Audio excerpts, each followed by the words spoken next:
And now, live from Da Nang, Vietnam, it's your favorite Vietnamese streamer, content creator, translator, and the Grand Imperial Duchess of Communism, Luna Nguyen.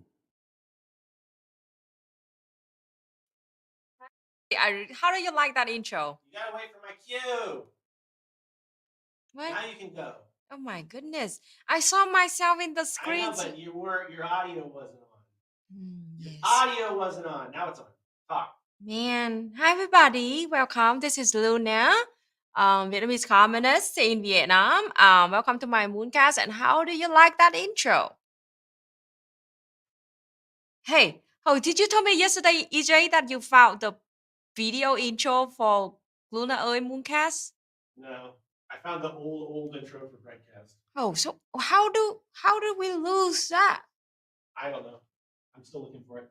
That's so weird. Okay, everybody.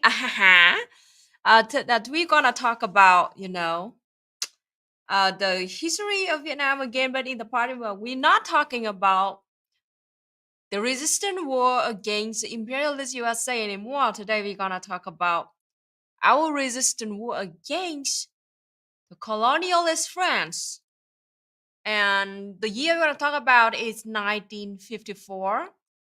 It's going to be specifically about the Geneva Agreement. It is a very important agreement that in that meeting, in that agreement, nearly like all big countries in the world joined at that time. There were, of course, France. There was, of course, the USA, the biggest ally of France at that time. And then there were, the UK, there were China, there were the USSR, and yeah, of course the Vietnam and Laos and Cambodia too. And that is a very interesting, and that is, I think that's like a very important time if you want to know about the geopolitics. That is still very relevant to this day. But okay, that is our main topic. But before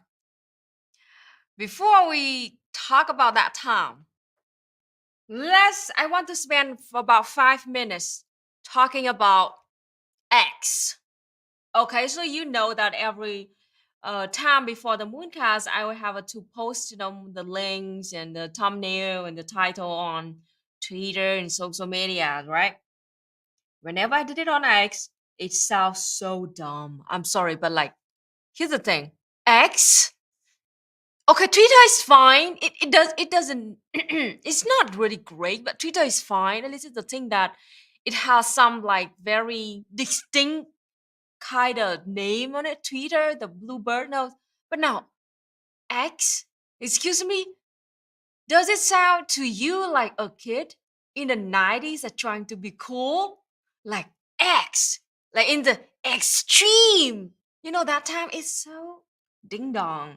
It sounds so ding dong. I don't get it. Like the richest guy on earth came up with this name after it already has a pretty good marketing kind of name already, which is Twitter.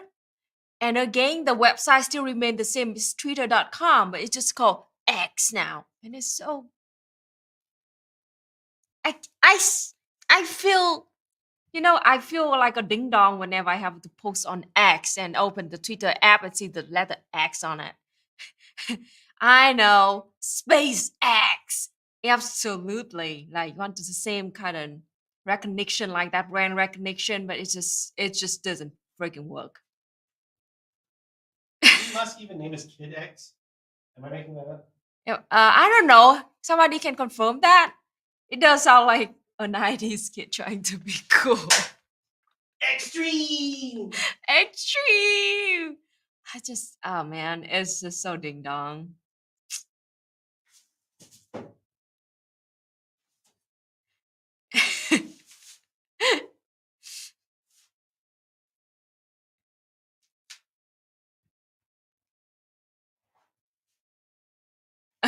That's exactly what it is, because muskrat is incapable of growing up. I mean, agree. But he tried to do the same thing with the PayPal in early 2000. Wait a minute, did he try to rename Yes. PayPal? Yes, that's why he owned X.com. Gosh, so yeah, all right. Yeah, so the reason that Musk owns X.com is because he tried to change the name of PayPal to X.com like something like 15 years ago. Oh gosh, it's like it's like a really like loser, who, like still sore after his loss like 20 years ago that he couldn't rename PayPal into X.com. So now he changed Twitter into X, and then the Twitter still is Twitter.com. By the way, it's not X.com. I think they do have X.com going to it, but nobody's calling it X.com. It's so I can't take it serious. It's like that I just cannot take it serious at all. All right, now, okay, that is my 5 minutes of Why don't they just call it Twix? or something like that. Like the candy yeah, bar? I even like Twix more. Twix? Anybody? Twix. Anybody want a Twix? Twixter or something? Twixter? No. No. No. No. Twixter. Twixter sounds like a startup. Like a startup where there's like 7 employees and they make them work 75 hours a week. Gosh. Well, what do I think of the new BRICS and geopolitical blocks? I mean, Twix is for kids. Don't give Elon Musk ideas. It's a cereal. Luna doesn't have the deep knowledge of cereal I do lore not. like Americans. I do not grow up with cereal at all. It's a cereal commercial, but I mean, what do I think about BRICS? Just like Vietnam, it still remain to be seen. I mean, we look at it, like what do you call it, cautiously positive about BRICS, cautiously optimistic about BRICS, and I do hope that it would have a more of a better influence, would have a good influence in the world, and it would have a lot of poor countries on earth. And yeah, I mean, cautiously optimistic about it. All right, now let's next is to warm up. Warm up number 2. Let me dunk on this, man. So this is the comment that I just received right after I started this stream, and it's very interesting to look at. All right, now this Joffrey. I'm not sure that Joffrey is on still watching or not, but I want to address this. This is not just like some kind of strange or weird kind of thing. It is the same exact argument that been, talking like the Vietnamese people been hearing about this a lot. Oh, both sides committed atrocities during the war. You can't deny that. Talking from, a very enlightened centrist kind of position. And I bet Joffrey and people like Joffrey felt kind of superior. They feel so kind of smart when they talk about this kind of argument, like, oh, okay, they above everybody, they above both sides. Oh, both sides committed atrocity, so you're like exactly the same. I don't see any difference. You can't deny that. All right, let's talk about this. Imagine you are living happily with your family in your own home. It's not really rich yet, but you own your own home. You have a small garden. You have parents and your sisters and your families, right? One day, a den of gangsters came to your house without any reason. They took over your own house, your home. Beat up your parents, and then took half of your siblings away. They take over your living room. They take over the living room. Take half of your siblings away. Beat up your parents, and then you have to live with the beaten family in the bedroom.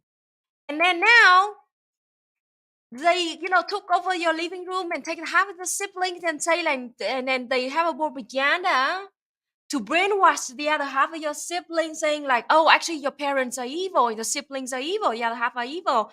Only them, this gang is the good people, and it will educate them more about the evil of the half of your family, and then they propagandize to the outsiders who do not know nothing about the situation with your family. They're saying like, oh, this is actually evil, and then this is like the will of the siblings who want to be separated, and then the people, the outsiders, are supposed to shut the fuck up and learn about the situation. But no, now I say like, oh, I see like both the gang and the other half of the families now committing atrocities. They're exactly the same.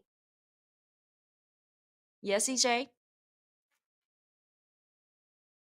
I'm not trying to censor or silence you like a dirty communist, but Mhm. remember that YouTube is being a lot more harsh about F-bombs. And Oh, really? Did I say F bomb? yeah, you did. It's Wow. okay, Sorry. but So, they're just being more abusive about if you say okay. dirty bad words. All right. Yeah, you cannot Because curse. remember, communists are the ones that censor speech, but Exactly. capitalist YouTube is the Mm. one that's suppressing Luna's speech. So yeah. Exactly. So, now, when that gang came to your home, take away your living room and take a half of a sibling, and then the outsiders say like, oh, the both sides look exactly the same. I'm sorry, but it is considered like an insult for the, when, Vietnam trying to, It's blaming the victim. yeah, it's literally blaming the victim when they see the abusers and the victims are exactly the same. Of course, when Vietnam had to fight against colonialism, there would be some blood. That's obviously because they are treating us, they're using violence to suppress and to oppress us. And we I happen think to rise back. you also got this comment from Comrade Brasky. People on both sides of every war commit atrocities. That's not a revolution, but that doesn't mean both sides are equally bad. I think the other thing to really bring into this conversation is the scale of Exactly. atrocity. Because yeah, there were instances, of course, like our comrade just said, there are always instances of atrocities on both sides of a war. Wars are horrible. Yeah. That's why the USA and France shouldn't have started these unjust wars to begin with, because we know atrocities occur during wars. That's a given. But the scale of the atrocities committed by the USA in their war, in our war, was just massively more than what the Vietnamese committed, and with the French. And with the French, you got to remember, it's not just the war we're talking about; it's the century of colonialism. And all the atrocities that the French committed. Do you want to go through some of the atrocities the French committed as colonialists? I mean, Yeah, it's just I can show you some pictures. no, but- you can't show pictures of atrocities. Oh, I can't. Okay. I will because of list. the censorship of the capitalist media. Gosh, great. You just have to kind great of censorship. explain yes. it without using any of the words that are going All to. right, these are few very terrible and serious crimes against humanity that the colonialist French did to Vietnamese people during 100 years of occupation. First of all, I mean, speaking as a woman, it was the French who brought, prostitution in Vietnam. And at that time, they brought sexism and racism to our people, and that's how they treated us as a second-class citizen, as animals, and as servant to those colonial French. And women was treated even worse, because women was considered not even just like a normal kind of servant. They are sex servant. That's how they treated us, and it was horrible. You can just go do Google search about how many Vietnamese women and children were forced into prostitution for the French like that. And the second the second was like, in 100 years of occupation here, they built a lot of plantations in Vietnam. Plantation of black pepper and rubber tree and coffee. And at that time, millions of farmers of Vietnam every year were forced out of their farm because the farm was being bought up or taken by both the landlords and the French colonialists. And since our land was taken, the only job that offered at that time was to work as slave in plantation. To, to make a cover for that, they they did pay farmers a little bit, tiny bit of money, but not enough for living at all whatsoever. It is a dying wage kind of system. And millions of Vietnamese had to work for them. And we had even a poetry about that time. Cao su đi dễ khó về, khi đi da trắng khi về vùng beo. It means like rubber plantation, you easy to enter, but it's so hard to get out of it. When you enter, you're young, healthy man, and when you get out, you're old and dying old people like that. So it is a thing that is horrible to Vietnamese war. The third atrocity that they did that aligned a lot with the Opium War in China during the same time, it was Vietnam, Laos, and Cambodia. They also forced Vietnamese people to grow opium because drug was a very kind of a product that makes a lot of money for French colonialists. So they force Vietnamese people to grow, not the Vietnamese, Laosian, and Cambodian too. They force us to grow opium. And then after, taking all the opium and the sap out, we had to hand in all the sap, the opium, to the French colonialists. And then they had a, a KPI, a quota every month that like Vietnamese people have to buy back opium from French colonialists with high price. So they force us to grow opium and hand in all of them in to them with cheap price. And they force us to buy opium back from the landlords and the colonialists, the landlords who serve the colonialists, of course, to buy back it and then to, make a whole opium addiction as a huge issue in Vietnam in the 19th century. It was a huge problem like that. At the same time, they had severe sanctions on Vietnam for nearly a century. Stop Vietnamese people from owning any business, stop Vietnamese from trading with other countries, and all the trade and all the business had to do through the hands of colonialist France. So the point is to strip us from all our rights. That whatever kind of business we have, we can do, we have to do it through the hands of colonialists so they can take the most cut as possible. At the same time, they do the demagoguery. Over 95% of Vietnamese people were illiterate, didn't know how to read and write, and demagoguery in the sense that they educated us as monkeys, as like, and we are servants to their people because we are inferior. That is, the form of Vietnamese comrade is so common that every rubber tree fertilizer is like a human corpse right there. That's how deadly and how horrible the working condition was at that time. So that is the crime against humanity that the French committed during 100 years. Yes, EJ? I have a couple of reports from Ho Chi Minh from the 1920s on on a couple of French atrocities, just to drive it home. So the first one is called, and these are, by the way, content warning. These are, they're not super explicit, but they're pretty explicit. So, maybe tune out for a few minutes if you're sensitive to descriptions of violence, but okay. Ho Chi Minh writes, in Annamese women and French domination. Annamese is a older term for Vietnam, for Vietnamese people. 1922 is when this was written by Ho Chi Minh. On the arrival of soldiers in a French village, relates a colonial subject. The population fled. There only remained 2 old men and 2 women, 1 maiden and a mother suckling her baby and holding an 8-year-old girl by the hand. The soldiers asked for money, liquor, and opium, spirits and opium. As they could not make themselves understood, they became furious and knocked down one of the old men with their rifle butts. Later, 2 of them, already drunk when they arrived, amused themselves for many hours by roasting the other old man at a wood fire. Meanwhile, the others are APED, the 2 women and the 8-year-old girl. Then, wary, they murdered the girl. The mother was then able to escape with her infant, and from 100 yards off, hidden in a bush, she saw her companion tortured. She did not know why the MURDER was perpetrated, but she saw the young girl lying on her back, bound and gagged, and one of the men many times slowly thrust his bayonet into her stomach and very, very slowly draw it out again, Then he cut off the dead girl's finger to take a ring and her head to steal a necklace. So that's one instance. And here's another one from 1922. I believe the same day. Yeah, these are both August 1st, 1922, by Ho Chi Minh.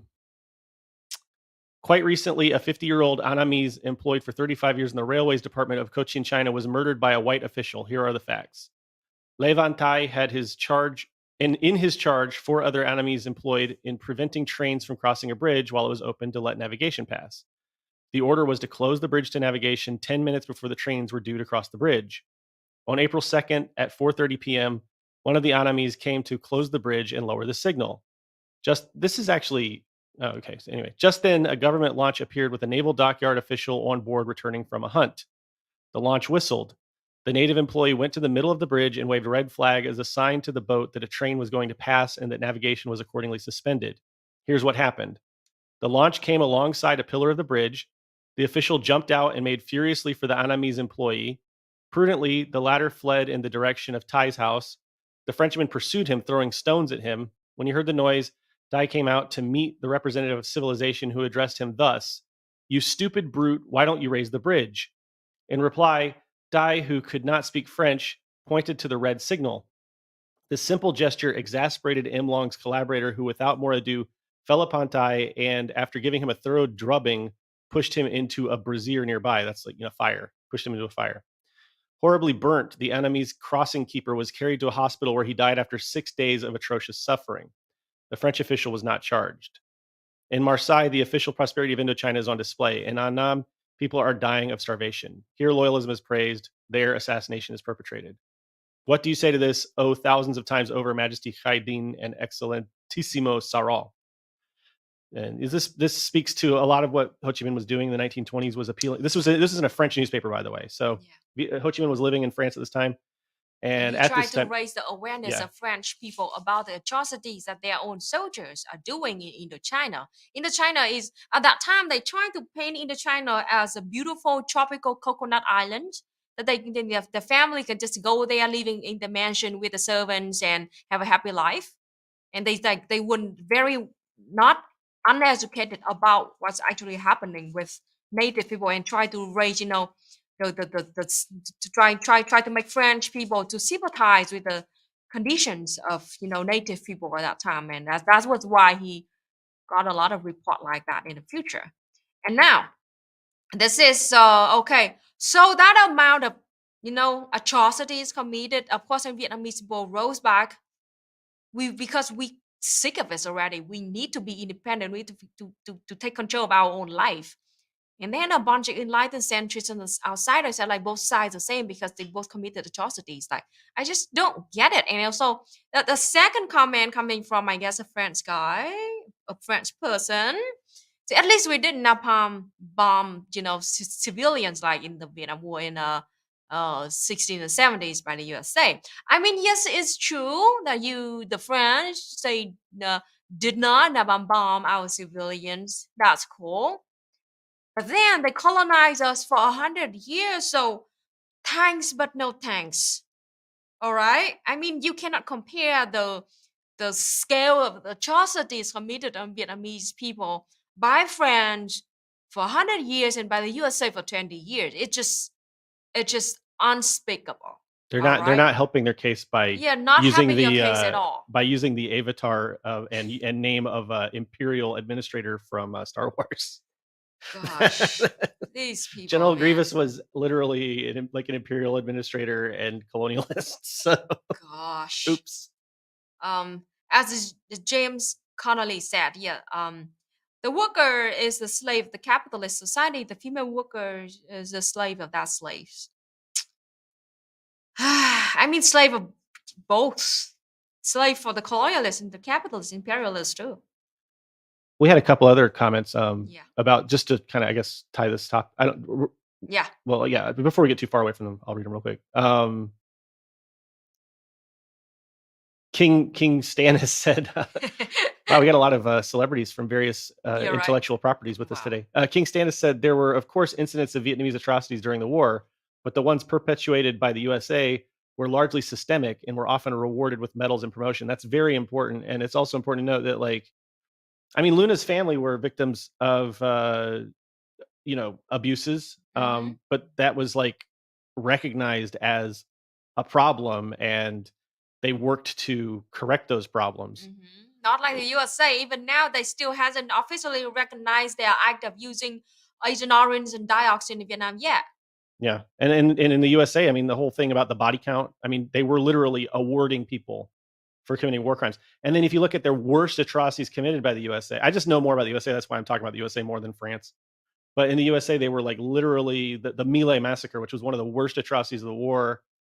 Nobody even got in trouble for that. Yeah. One officer, I think, got convicted, but then the president commuted the sentence, so like just nothing happened. No repercussions whatsoever. Exactly. And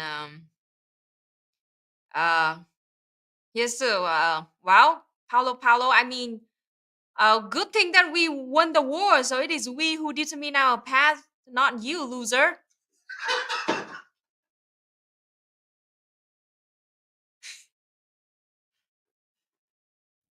Get their ass, Luna. That's so funny. It's so funny. They think that they know better and they can like their opinion like matters at all. No, you don't. You don't. Your opinion do not matter.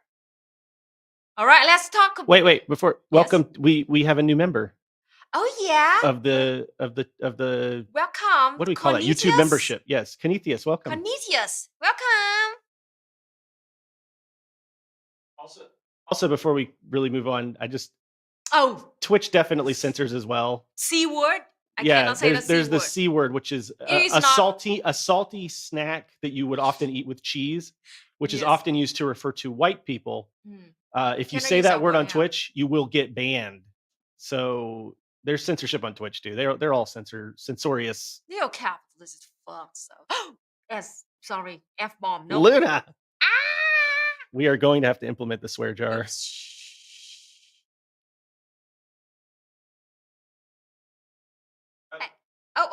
Wait. Thanks very much and very late for the guest from Pakistan. Thank you. That is a great conversation with... Oh yeah, did you find us through Dr. Rahman, the interview with Dr. Timer Rahman? Yes. Curious.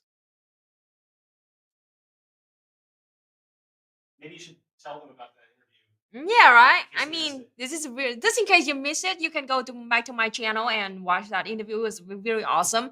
I had an interview with Dr. Timer Rahman, a Pakistani comrade, and he is a Zero Secretary of the Party of Workers and Peasants of Pakistan, and he's really awesome. He knows a lot about the situation in Pakistan, and I do hope that we will have a more interview in the future. But it's great that we met each other in Vietnam because he visited Vietnam. So, I mean, it's really awesome to meet comrades from all around the world like that and with great knowledge. And this is greetings. Hi. It's your Puerto Rican, Creole, and Okinawan Korean comrades. Wow. You have wow. Okay. Impressive. Comrade, we just finished watching your class time video. Hey, class time. We need to do another class time episode.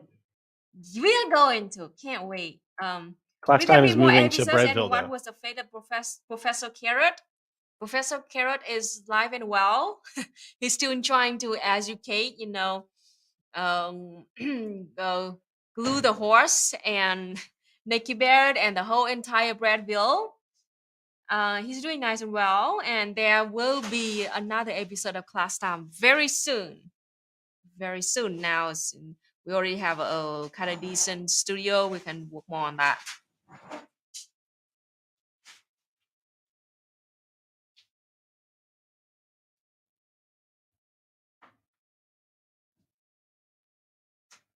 Oh, Conrad Brodsky also got banned from Facebook for saying the same C word. Really? That's so not surprising. Did somebody say my name? Yes. Hi, Professor. Hello, everybody. Hi. Hello, Luna. Hi. How are you? Oh, I'm doing smashingly well, Luna. Nice to see you. Nice to see all of you again. I know it's been a very long time. This is a like unexpected, meet a puppet Well, section. we call it a cameo in the biz, Luna. But anyway, Yeah. I just wanted to let everybody know that yes, Class Time will be returning, but we're moving to a new channel, an all-new channel called Breadville. Yes. You can go to youtube.com/Breadville and subscribe, and you'll be the first to know when the next episode of Class Time launches. Nice to see you, Luna. Nice to see you, comrades. See you next time. Bye. You Bye. have you know that you have a galaxy hair, Professor Carrot? Leaf? What do you That call is that? because I am one with the universe. Yeah, that's true. With the that amount of knowledge, yes. Thank you so much for being here, Professor Carrot, and I hope that you always subscribe to the new channel, Breadville, where you will watch, the content just about puppets. If you like puppets. Bye. Bye. All right. Cornelia sent greeting to Professor Carrot. Yes. Kai, Professor Carrot, nice to see you finally delicious. Hey, Glue would agree with you. Professor Carrot would not like this, so. Don't say Blue's name too loud. We don't want another incident. There's another new member. What do I call you? Saw Buck? Can I call you Buck? I think it's all bucked up. All bugged up? X all bugged I up? think the X's are. Like the X. The X's are aesthetic. They are guess. aesthetic.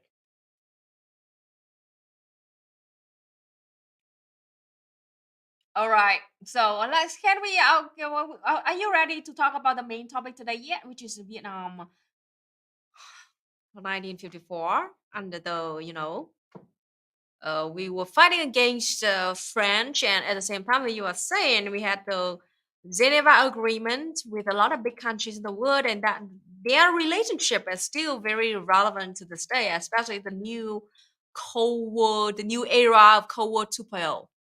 All right. All right, now let's start.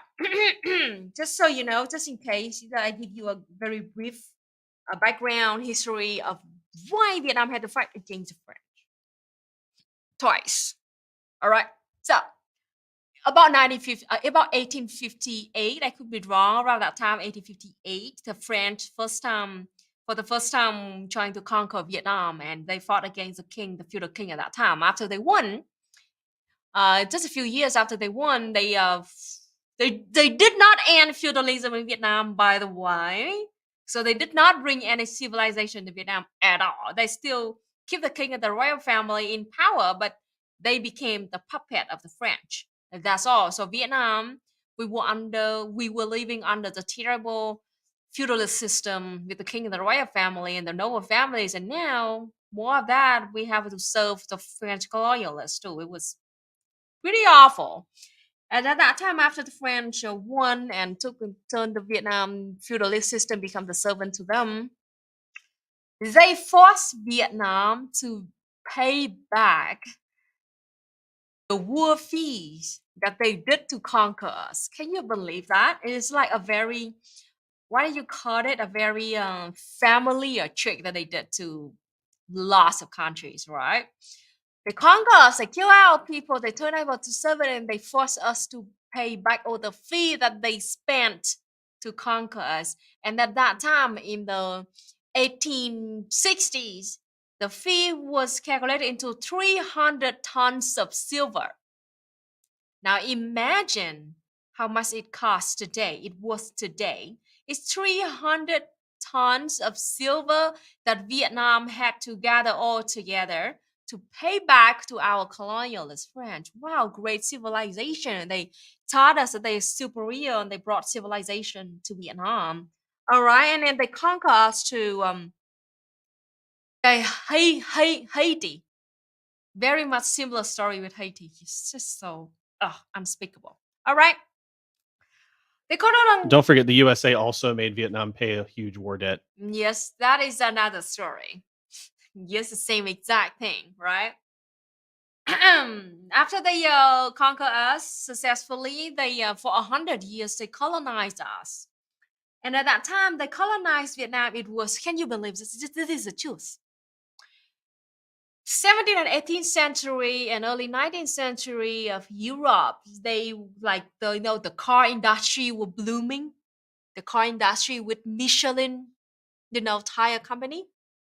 So at that time, the Michelin company in Europe, they needed rubber to make tires for their cars. They could not grow rubbers in their own home countries, of course, so that was why they came to Vietnam and colonized the heck out of Vietnam for 100 years. The point was to have a rubber plantation, to have a rubber for Michelin company to make tires. That is to call colonialism.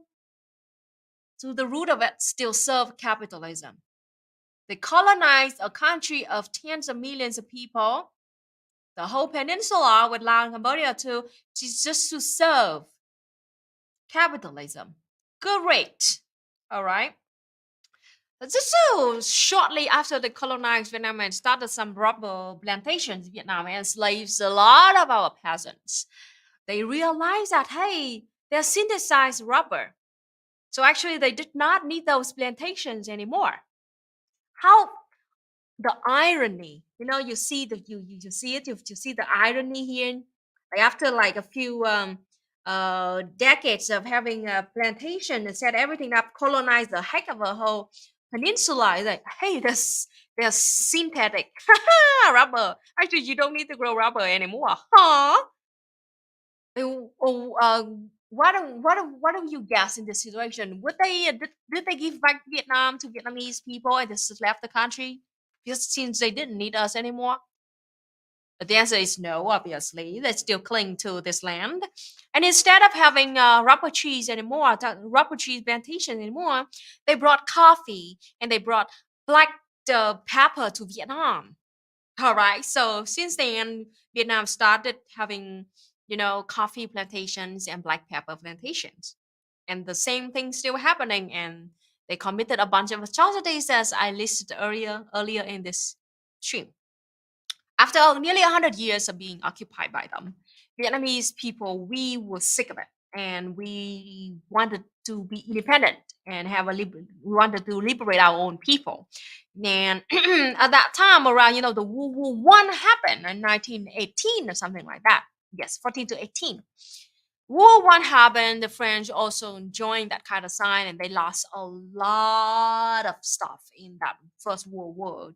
That was why they, during from 1914 to 18, they kind of left Vietnam a little bit because they're focusing on fighting, in their own battlefields in their own home countries. After that, to make up for the loss that they made in that time, they came back to Vietnam and colonized us and exploit us, enslave us even more. And then World War II happened in 1930s and 1940s. At that time, at first, the French lost to the fascist Japan. The fascist Japan took over Vietnam and Laos and Cambodia, the whole entire peninsula. And so the fascists came in Vietnam in 1940 and started their own fascist regime here in Vietnam and enslaved us even freaking more. So the colonialism never left.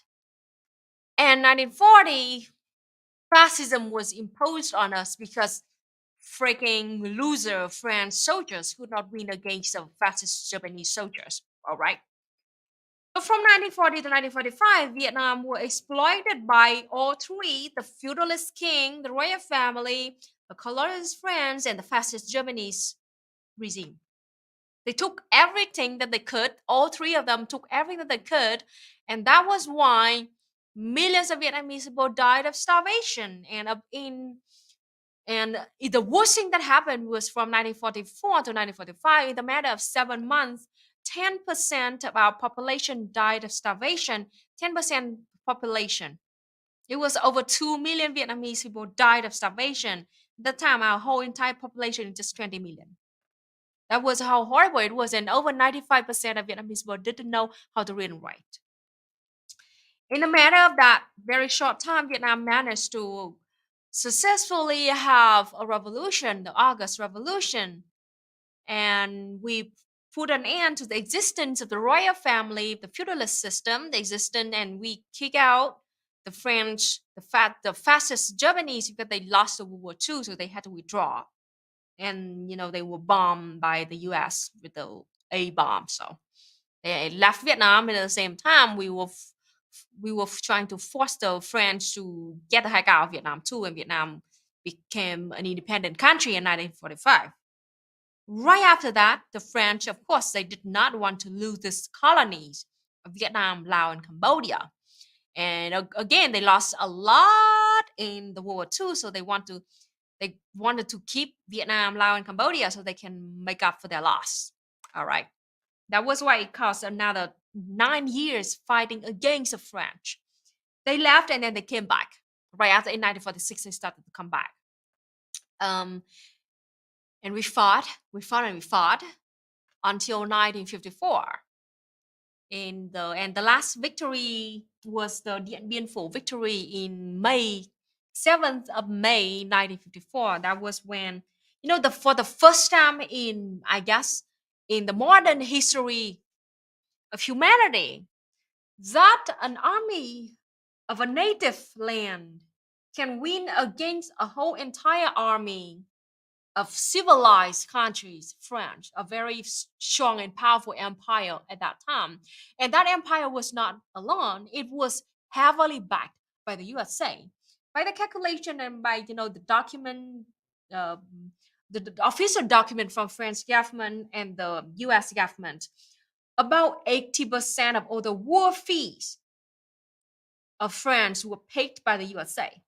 And the USA in 1954 even offered France an A-bomb. The only reason why France refused to use the A-bomb in Vietnam was because our military bases were too close to the French military bases. So if they A-bomb us, they will bomb their own people too. And that was the only reason why France refused that offer from the USA. And that is how important that victory was. And that victory was the reason why Vietnam forced France to be on the Geneva Agreement with us. Right? We're just begging anyone else to use an A-bomb so we don't seem like the total piece of trash after using it in Japan. I mean, yeah. So, right at first, so the Geneva meeting started at about like April of 1954, and at first they just want to talk about North and South Korea situation, and after like over a month, talking about that with dozens of meetings, they couldn't work out at all. So they decided to move on, put it aside, move on, and let's talk about the Vietnam Indochina situation.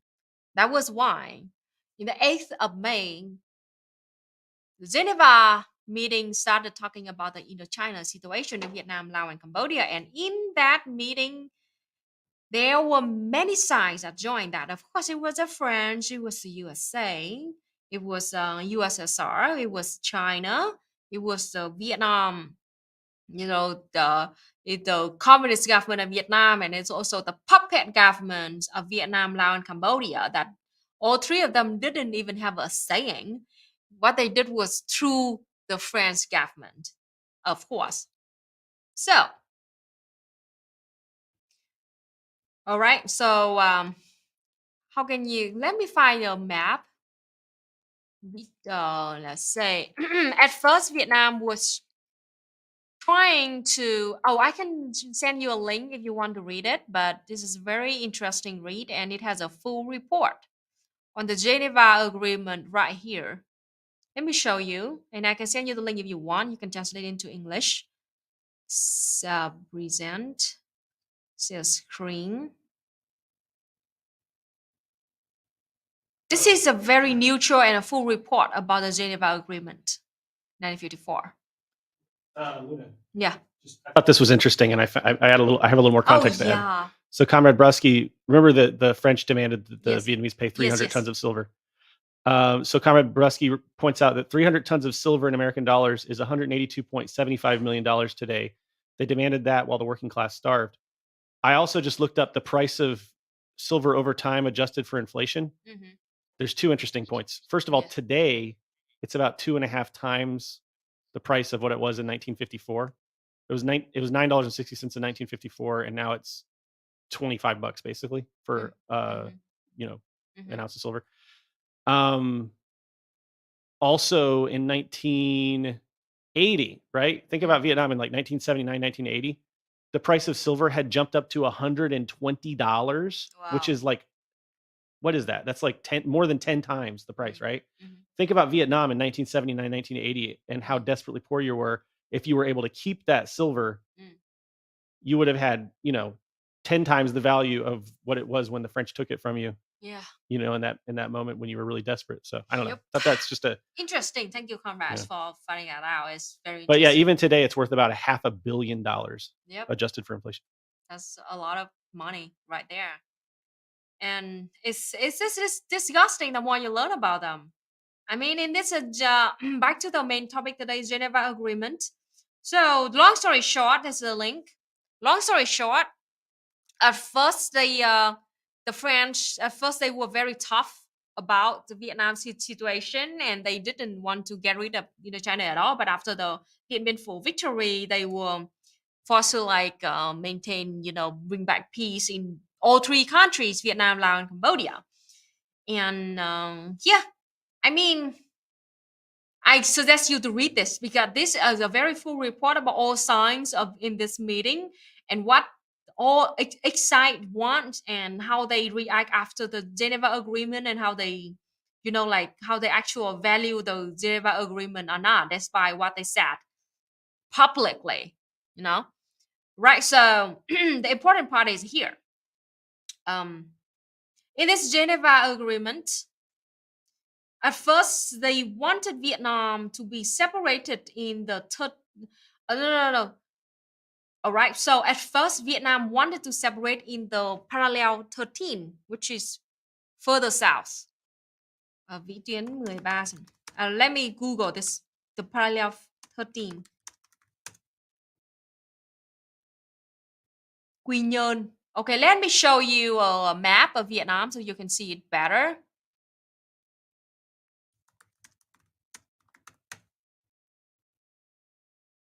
All right, so this is the map of Vietnam. Oh my goodness, I hope that the picture is big enough. Open image in new tab. All right.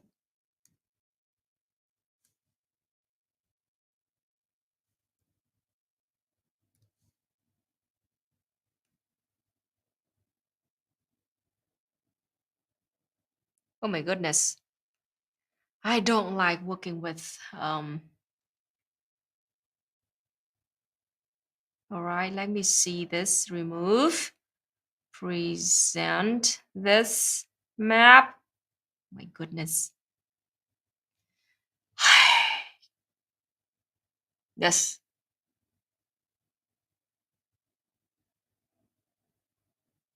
Check this out. So at first,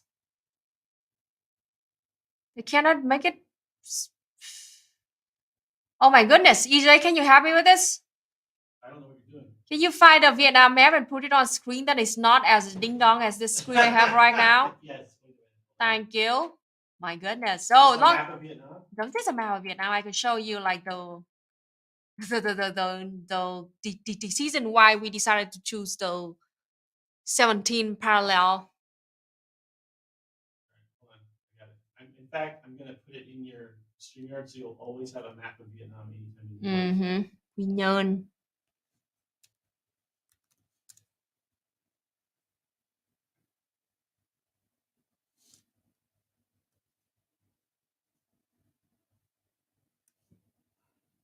Okay.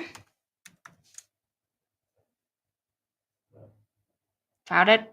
Just so. I'm working on it. Sorry. Okay. Okay.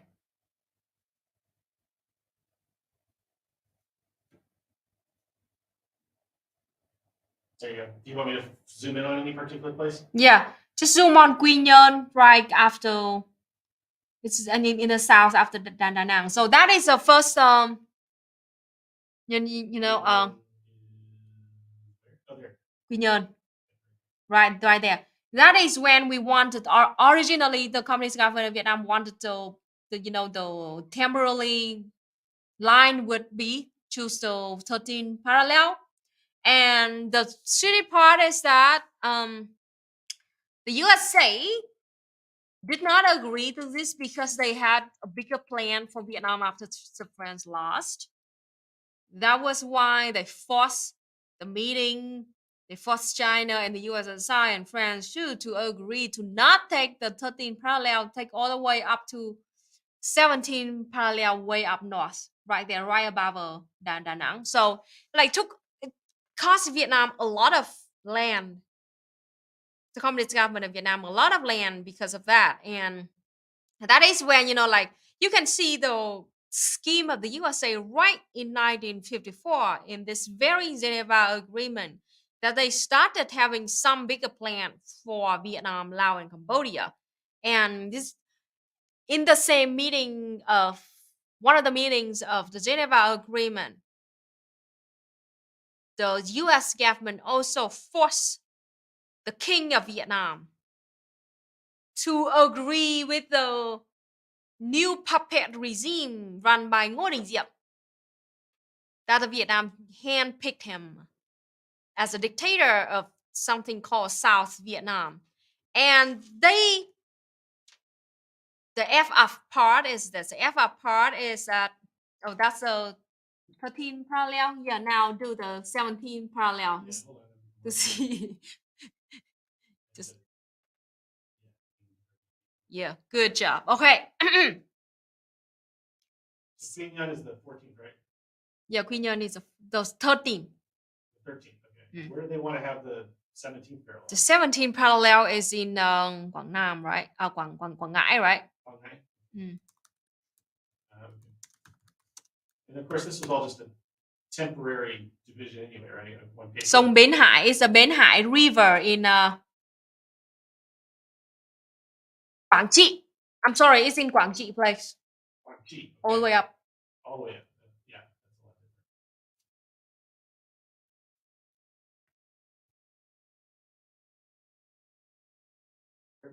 Quảng Trị, above Huế. Oh, wow. Oh, wow. Wow, that would have been way different. Yeah, that's how much we lost. Wow. All right, that's it. So that's how much we lost. So we plan to have this 13 parallel, but then the USA just did a illegal secret meeting with France and the USSR and also China and the UK too. So they forced us to agree to this 17 parallel, and that's caused us to make such like a lot of land like that. All right, it's like very complicated timeline. So that's like a quarter of the country. Yep. I mean, that's the difference. That's a lot. Yeah. At least a fifth of the country or something, a quarter or something. So, and we were forced to take that 17 parallel up there, or else the US will officially send more troops and soldiers to Vietnam to support France, right? So we were threatened like that. At the same time, the USSR and China, they were kind of very tired of wars, and they did not want us to spend more time and effort and money on fighting a war that they did not believe that we will win. So they are like kind of softly to like told Vietnam to take the 17 parallel instead of 13 to make a compromise. This is totally against our own will, against our own plan, and we had to take it. The point is to buy off a few years so we can have a better, preparation to prepare for the war with a new enemy, which was the USA. So that is, that is totally against our own will like that, and against like we didn't plan to have this. And the thing we have to think back a little bit, because as I said, the USA after the point of 1953 and 1954, we were fighting against the French, and we knew that the USA at that time backed at least 80% of the war fees of the French used on Vietnam during that time. And we knew that the USA will find a way to come into Vietnam. Just depends on, it's kind of, just look at the amount of money that they put in Vietnam to have French. We knew for a fact that the USA will find their way in Vietnam sooner or later.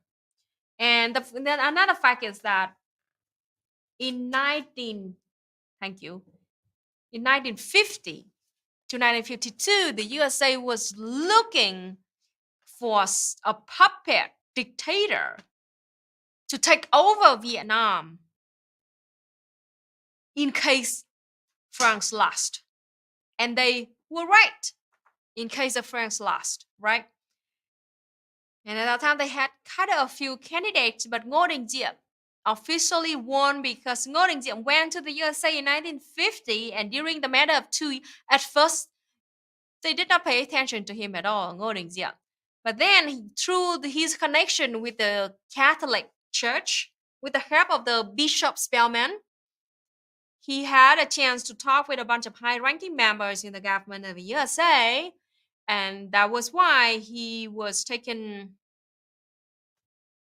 seriously by the Vietnamese, by the U.S. government, and that was why in 1952 they officially picked him as the future dictator of the puppet regime in Vietnam, and to justify their candidate in 1954 in this Geneva Agreement, the USA forced the feudal king of Vietnam. The feudal king was, of course, the puppet of the French.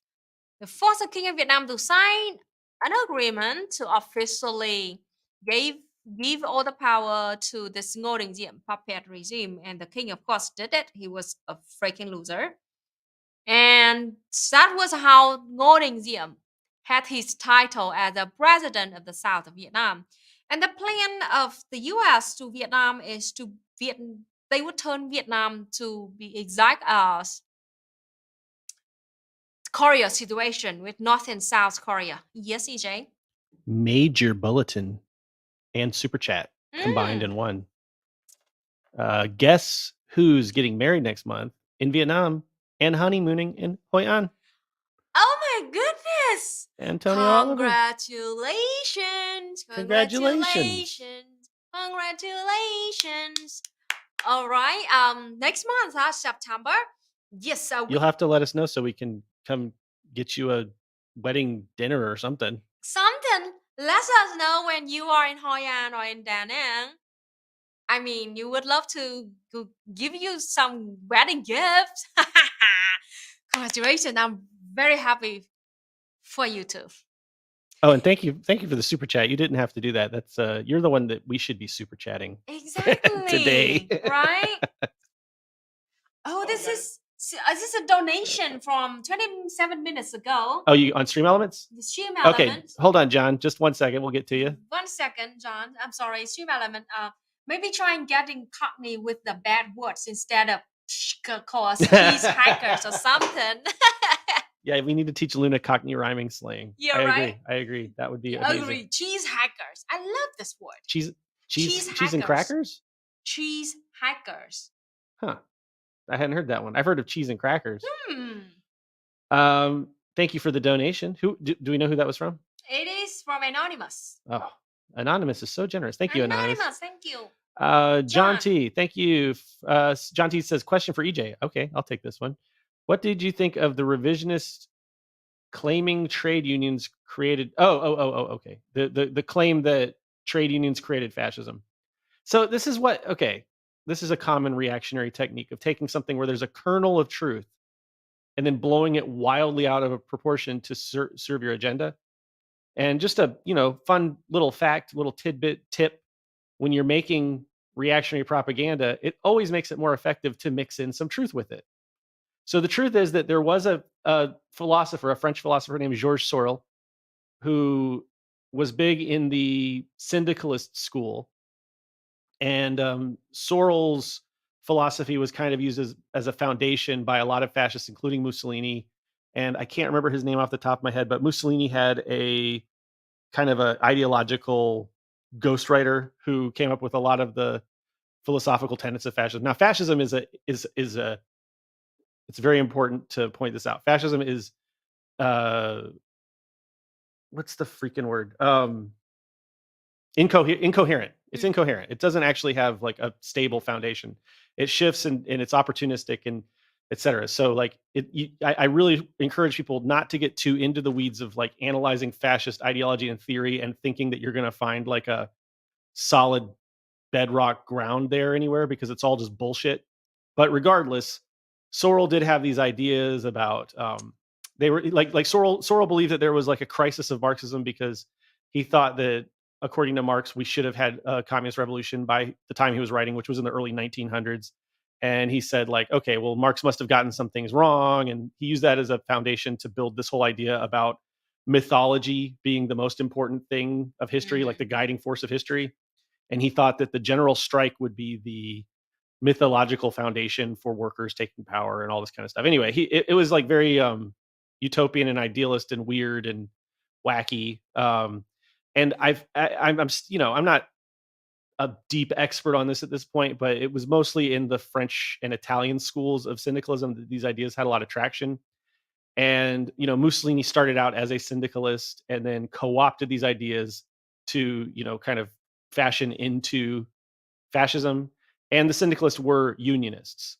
So there is a small kernel of truth that unionist organizations and philosophy and ideas were corrupted and twisted and warped and basically seized and taken over by fascists, right?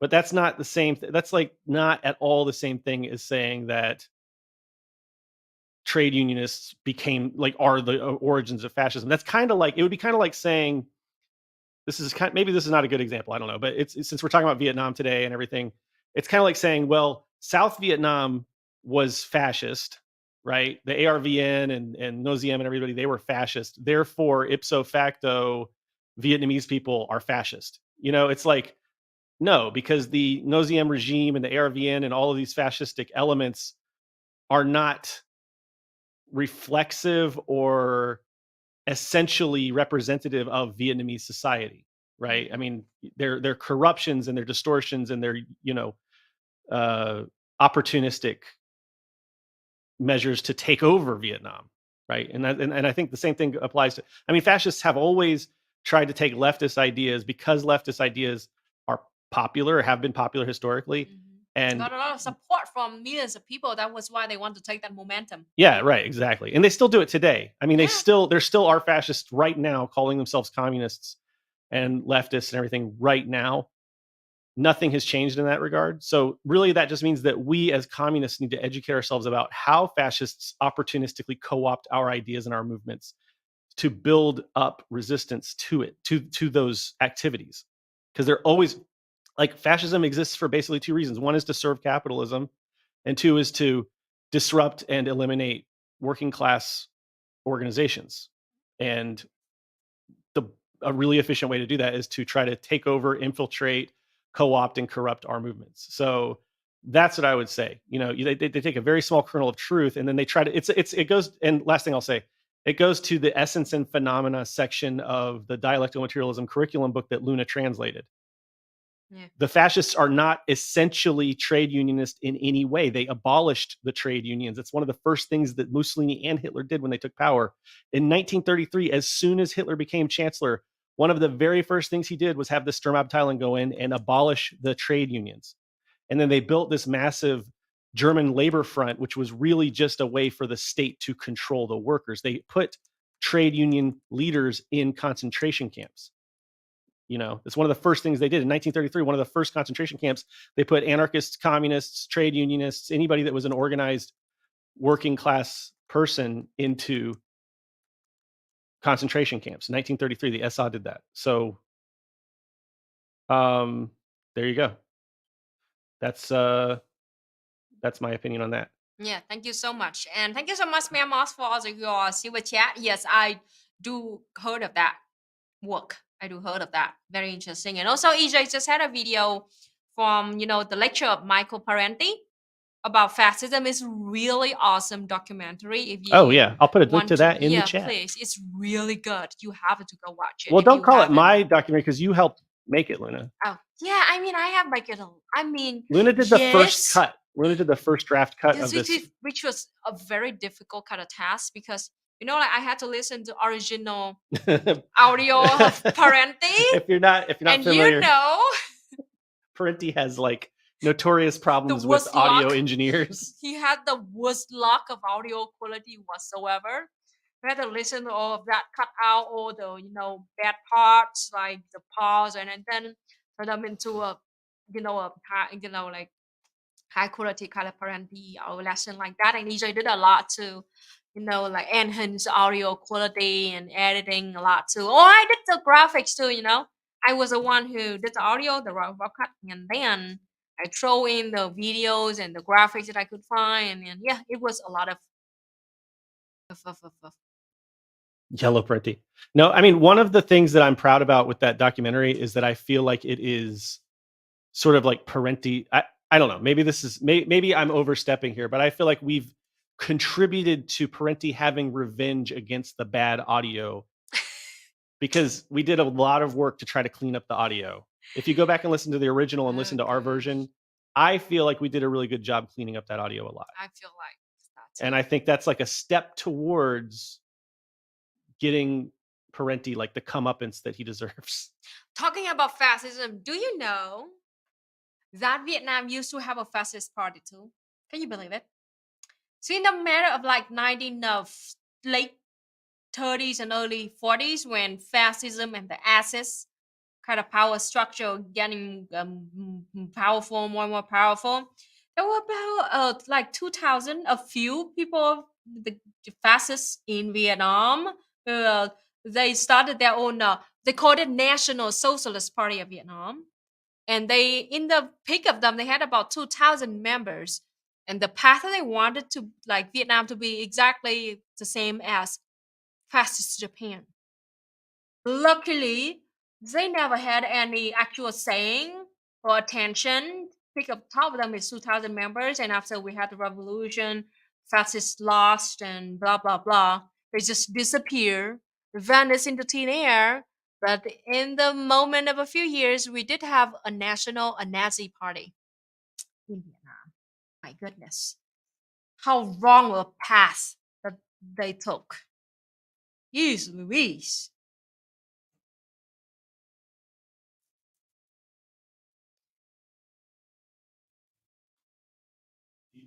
Do you want to take a little break for a second? Because I just found something. Yes, please. Okay. All right. I was just kind of researching this a little bit because Camarada Cao asked, have you seen the far-right candidate leading Argentina? He says he talks to a dead dog through parapsychologists. He is a former Kama Sutra teacher. So I looked it up and there's some interesting, hold on. I had to fix my glasses. So this is, I don't know. I'm just learning about this from The Oh. Guardian. Okay. I think I read that this person like looks up to Donald Trump a lot. Former tantric sex coach and Donald Trump admirer Javier Milei has said that he thinks the climate crisis is a socialist lie. And there he is. There's Javier. He wants to do away with Argentina's public health and education systems. Look, if you watch the Parenti Functions of Fascism video, or if you've heard that lecture before, this all sounds very familiar. Disband the central bank, dollarize the economy. I wonder who's backing him. And allow people to sell their organs. Oh my goodness. That's great. Yeah, that's how we'll fix our economy. We'll just let people sell their organs. You're right. That's like anarcho-capitalist. That's half as our organs. Okay. And he won a landslide win in the open primaries. Of course, he's a Trump supporter. John T. said. He took 30% of the vote on Sunday with his Liberty Advances party, outpacing the hard right candidate Patricia Bullrich of United for Change. The Peronist candidate Sergio Massa, handpicked by the current vice president and former president de Kirchner, came a disappointing third. So he's a Donald Trump-like character, at first dismissed as a daytime television buffoon by the political establishment, just like Donald Trump. Well positioned to win Argentina's presidency. Malay fanatics wave the yellow Gadsden flag of the U.S. This is the "Don't Tread on Me," the "Puis no steppy" flag, Luna. They're waving that in Argentina. Holy shit! Gosh. We've just exported all of our most terrible ideas and symbols. Wow. To Latin America, huh? Well, they said the election will not only put an end to Kirchnerism, but also to the parasitic, larcenous, useless caste that is sinking the country. Mhm. He's dedicated the victory to his dead dog Conan and his 3 surviving dogs. This is really giving me the like Hitler loved dogs vibes. Mhm. Yeah. He has a wiry mane of unkempt hair and struts like a rock star during his fiery campaign appearances. He's anti-abortion and claims that global heating is a socialist lie. Oh my goodness. Yeah, right. He says that students in Argentina's free public education system are hostages of a system of state indoctrination and has promised to abolish sex education in schools. Oh my God. He suggested replacing Argentina's free public education up to and including university studies with a voucher system and has hinted that he would end obligatory primary schooling. He wants to end obligatory public schooling, Luna. This is exactly what Parenti was talking about when he said how they want to roll back all of the victories that socialists have made. Exactly. This is literally like exactly that.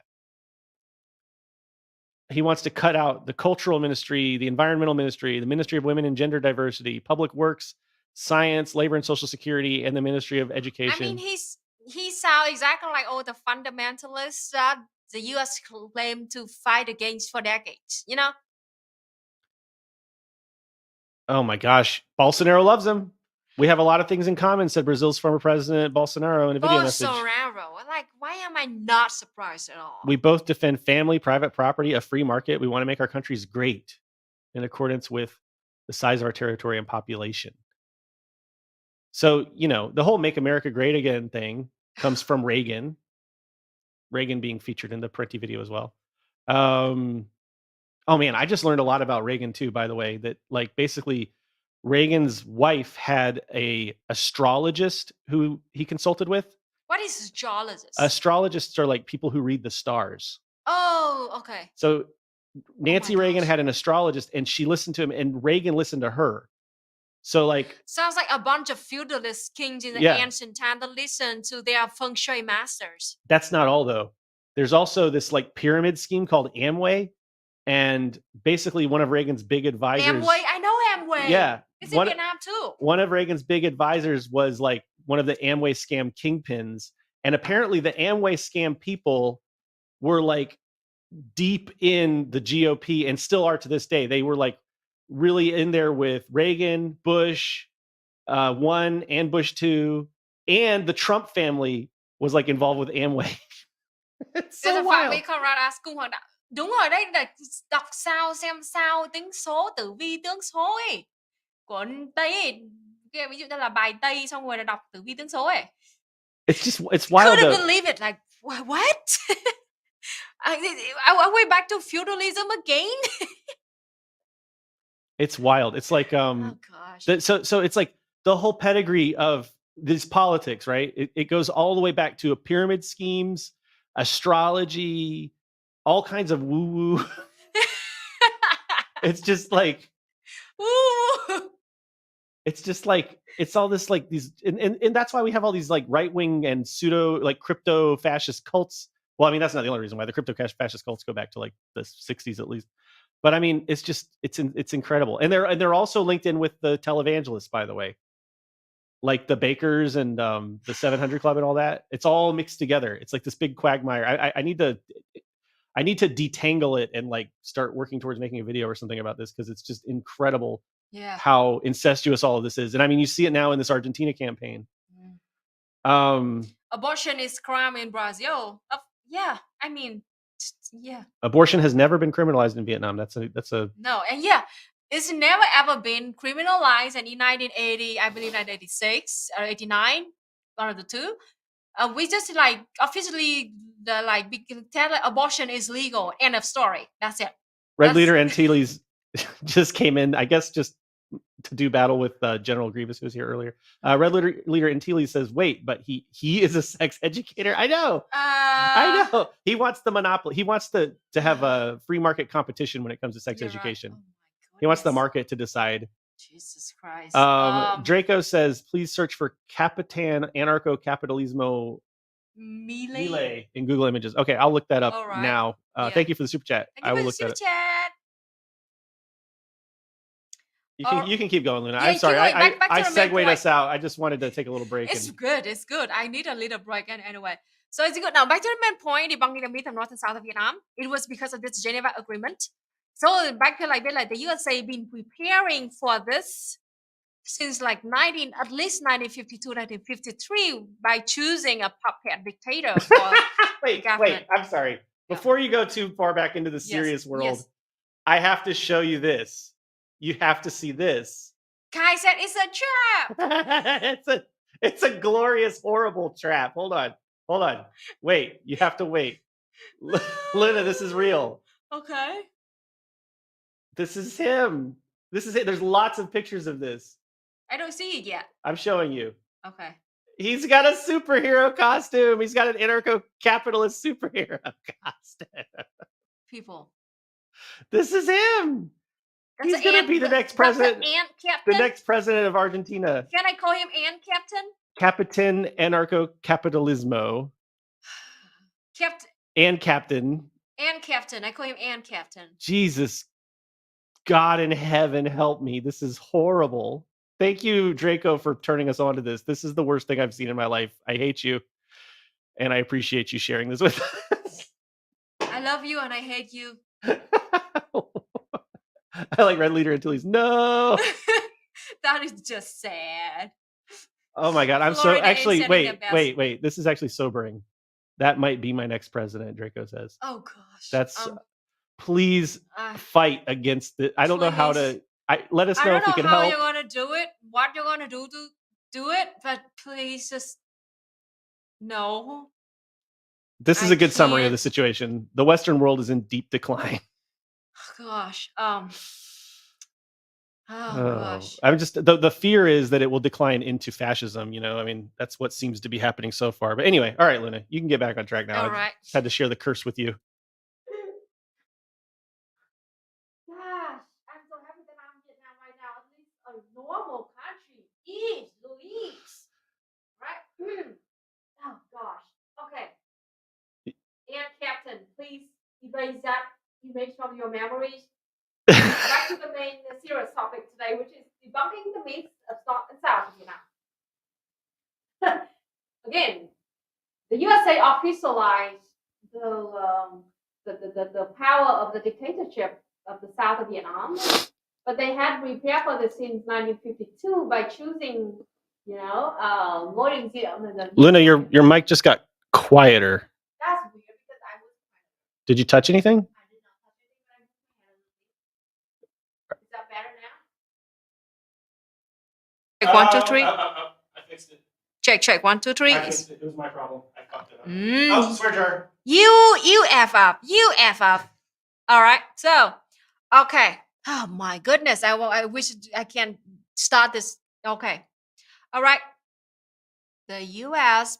handpicked Ngô Đình Diệm, the dictator, the fastest dictator of Vietnam in 1952, and it took them about 2 years. And finally, in one of the meetings in the Geneva Agreement, he forced the puppet king of Vietnam by that time to sign an agreement to justifying the power, the taking over of this fascist puppet regime, and that was how the U.S. put their puppet regime in power to some bright agreement with the powerless feudalist king of Vietnam that had nothing to do with the communist movement of Vietnam in Vietnam at all. All right.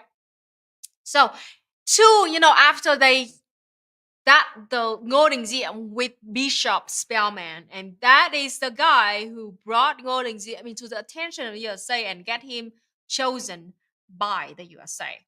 There you go. Thank you, EJ.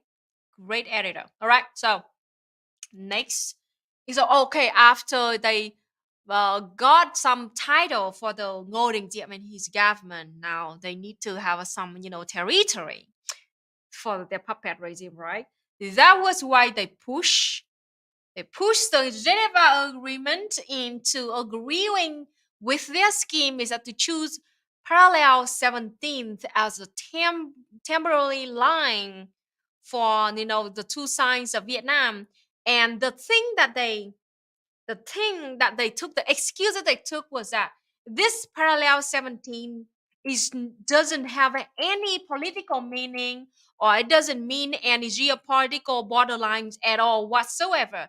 It is just a temporary situation, kind of line that they took, or sign they took. So Vietnam would have like 2 years to have a final national election in 1956. It should be pointed out in 1955, Eisenhower gave $2 billion 1955 dollars. Yes. $2 billion in 1955. 2 billion 1955. It's how many To billions museum. in 2000? I'll look that up in the inflation calculator. That would be crazy, right? Right. So they made up the 17 parallel.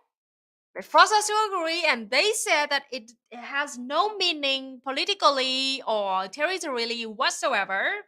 And the point of having that is so Vietnam so the France can slowly withdraw Vietnam and do not cause any disruption in the country. And also at the same time, like Vietnam would have 2 more years to prepare for a whole national election when Vietnamese people can democratically vote for their beloved leaders. That was why Vietnam was forced to agree to this 17 parallels. And from this to this day, you have the thing called North and South of Vietnam. The North and South of Vietnam is totally fabricated by the USA and its allies. It is against the Vietnamese people's will. It is against our plan, and it was said to never had any meaning. But then this is exactly the thing that the USA and the imperialist world have been clinging for decades when they talk about the North and South of Vietnam, to justify the existence of the fascist puppet regime, to justify the invasion of the USA in Vietnam right after that. 22 billion. Nowadays, it's 22 billion. 812 million. Yeah. That was why... No, wait. What? Hmm? Wait, is that 22 trillion? Wait a minute. Chile. No, it's 22 billion. 22 billion, 812 million, 761,194. So it's about the period like threw me off. 11 times more. 11 times more. That is, the US can, kill a war hunger like 5 times with that money nowadays. There you go. That's the amount of money that they spend on Vietnam. And those money spent on, weapons, most of it's from the buying weapons, and most of the money went into the pocket of rich capitalists, imperialists at that time. To give you an idea, the budget for the entire nation's school system last year was $102 billion, so less than half, or about half. $102 billion for the entire schooling budget, K through 12 in the USA. 22 billion is like a fifth, isn't it? Oh yeah, so yeah, okay, it's a fifth of that. Yeah, a fifth of that. Yeah. Sorry, my math brain is not awake this morning apparently, but still, it gives you an idea. A fifth of the entire K-12 budget in the USA. Gosh. Going to Debunking, the fascist. That's how much money they spent. All right, so that is the thing. You just see the amount of propaganda, and how when the truth is revealed to you, how it's like f off and how shitty it is.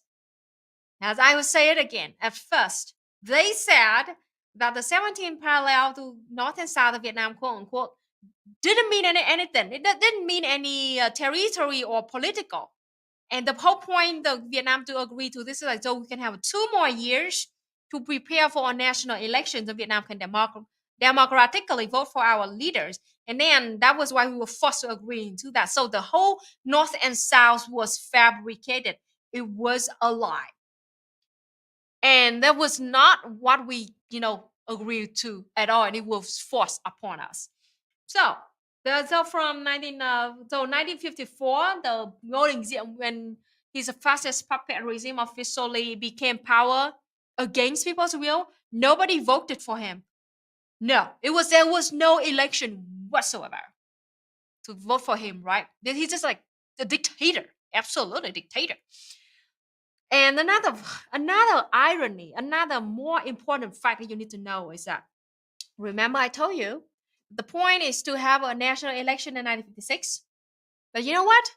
That national election never happened.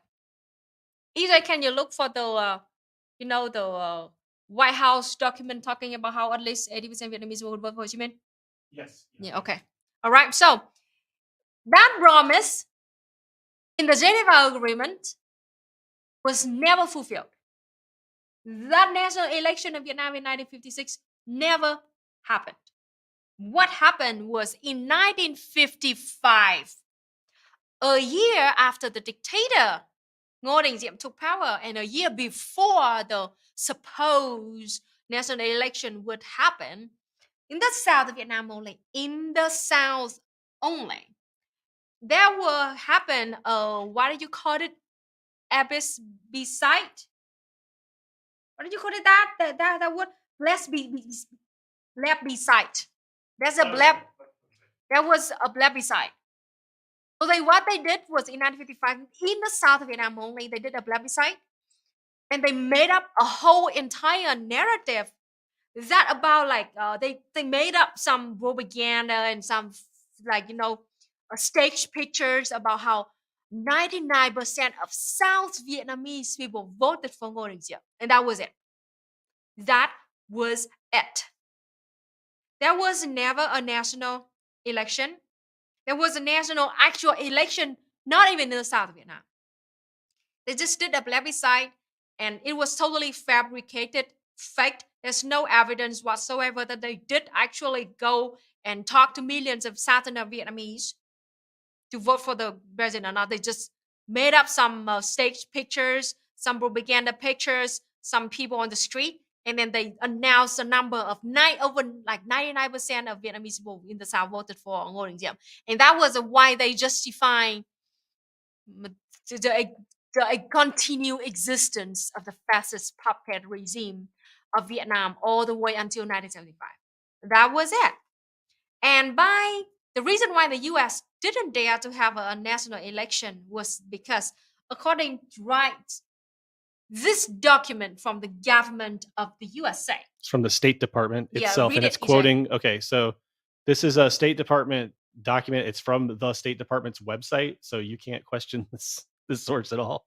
Yep. In his 1963 memoir, In the White House Years, Mandate for Change, 1953 to 56, Eisenhower stated, "I have never talked to or corresponded with a person knowledgeable in Indo-Chinese affairs who did not agree that had elections been held as of the time of the fighting, possibly 80% of the population would have voted for the communist Ho Chi Minh as their leader rather than Chief of State Bao Dai." That was it. So now you get my point. That So the North and yeah, South the point of is Vietnam, that they knew that the North and the South were like overwhelmingly supportive of communism. yes, and we will always won. And communism always been very strong in Vietnam, and all the narratives in the anti-communist narrative, North and South of Vietnam, how the South supported the U.S.-backed regime, and the blah blah. The North invades the South or abandons the South or something. It's totally lying. Fabricated narratives coming from the capitalists, imperialists, just try to justify the invasion in Vietnam, the invasion by the USA. As I said, I don't know how many more evidence or facts that I have to tell you to make you understand this. So it's kind of very disgusting to see people, using the South of Vietnam as like a justify, like to say oh, the North invaded the South. Like, no, excuse me, Vietnam did not invade Vietnam. We always just one country, and both North and South of Vietnam unite together to fight against our invader, which is the USA, who imposed a fascist dictatorship on our people against our will. And another important thing is that the National Liberation Front of Vietnam, the front that united successfully Vietnam and won against the fascist puppet regime, the majority of the National Liberation Front of Vietnam is South Vietnamese. Because at that time, how do I explain this to you? Do you understand this? It is not the North that invaded the South. It is not the North that abandoned the South of Vietnam to the fascist puppet regime. Both of them are wrong. Because North and South of Vietnam was never a thing. It is imposed on us against our own will. Nobody voted to be separated. And it is just a lie used by USA to justify the invasion and the puppet dictator in Vietnam. Look how brazen this is. This is the document that was quoting Eisenhower. It's just so brazen how they talk about this. Like, the fucking gall of it. They say there was swear jar. There was considerable discussion about our willingness to accept free elections without anything very much new having been added.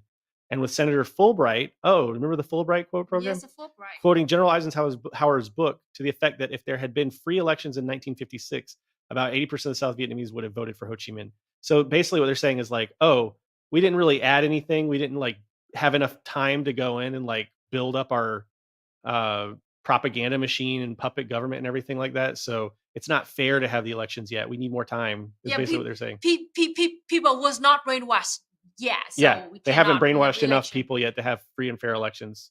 So that's why they just didn't have them and installed a puppet dictator instead. That was extremely unpopular and ended up getting killed by the South Vietnamese government. Gosh. So right after that, the fascist puppet regime in Vietnam had a bunch of fascistic policies, and one of them is to drag the guillotine over the South of Vietnam and executed anybody that they suspected to be communists. That was why the 1059 law. You can go and Google it. The 1059 law. You can go Google the picture of the guillotine too. That is so after the French left, they left 4 guillotines in Vietnam. They didn't bring them back to their home country at all. They left it for Vietnamese as a gift. Guillotines that beheaded a lot of Vietnamese people. So, and this fascist dictator Ngô Đình Diệm used one of those guillotines and continued the legacy left by colonialism, which is to drag around the South of Vietnam and behead people suspected to be communists without an actual trial. And then the number, there were a lot of people who were killed by this guillotine. And the number was from 2,000 to 26,000. They did not keep a clear record of the number of victims at all because they didn't want people to know much about this at all. And we just knew about it based on the numbers of the victims, of victim members who come and report to our communist government, and that was how, like, based on that ratio, they came up with the conclusion that the numbers of victims are from 2,000 at least to 26,000 and most, around that. That is one. All right, so that and the funny part is this: Ngô Đình Diệm was a fascist Catholic dictator, and what he wanted was to have no freedom of religion whatsoever. It's so funny when the West, especially the USA, they love freedom of religion. They usually accuse like communist regimes like Vietnam of having no freedom of religion whatsoever. Even now to this day, the front page of Human Rights Watch about Vietnam still said that there's no freedom of religion in Vietnam. But they never talk about the fact that the Vietnam that truly didn't have any freedom of religion was Vietnam under the fascist dictatorship backed by the USA, which was Ngô Đình Diệm regime. He was a Catholic and he wanted to turn Catholic into the only official religion of Vietnam. And at that time, the South Vietnam Buddhism was very powerful and very popular, based on the history factors. Yes, Buddhism was very common and popular in Vietnam, even to this day. So they tortured, kidnapped, and killed and suppressed Buddhists in the south of Vietnam, to the point that thousands of Buddhists, tens of thousands of Buddhists in South Vietnam protested. You go Google it. Thousands of Buddhists in Vietnam protested against the evil policies of that fascist dictator of Vietnam. And there was one monk even burned himself in front of the embassy, the U.S. embassy in the 1960s something. Burned himself there with the hope that the world would know about what's going on in Vietnam. There was no freedom of religion whatsoever under this fascist regime. So funny how none of those, freedom of religion, supporters talk about this fascist regime in Vietnam, where literally Buddhists were killed and hunted, something like that. Right. So in 1963, right after the death of John F. Kennedy, Ngô Đình Diệm became uncontrollable. So that was why the CIA and the United States of America kind of gave a quiet nod for his assassination. So Ngô Đình Diệm was assassinated by his own people. That is how he ended. And Ngô Đình Diệm was... here's the thing too. Can I just talk a little bit about this fascist guy? Because nobody talks enough about him. He was very Catholic and supposed to be a very conservative kind of man, very sexist about women too. But then he was the one who he didn't trust anybody. So mostly all of the people in his government was handpicked by him. There was no election whatsoever to pick his subordinators. No, he handpicked them, and usually he chose people from his own family members or people from his same hometown that he knew about them, or he chose people from the same party. There's no election, no democracy whatsoever under that fascist puppet regime. And he didn't have a wife or children or any whatsoever. So my conspiracy is this. I don't know, I could be wrong, but I don't know. I don't know. He gave power to his older brother with his wife, Trần Lệ Xuân. That was the Iron Lady of Vietnam, Vietnam's Margaret Thatcher, the evil lady. And he was horrible. I think I have to make another MOONCAST just about this woman, how evil she was. She's absolutely a horrible human being. She just executed people that she didn't like with guns in front of other people without even thinking about it. So it's like absolute monster. And that was how horrible that fascistic puppet regime was, and how Ngô Đình Diệm actually was assassinated by his own people.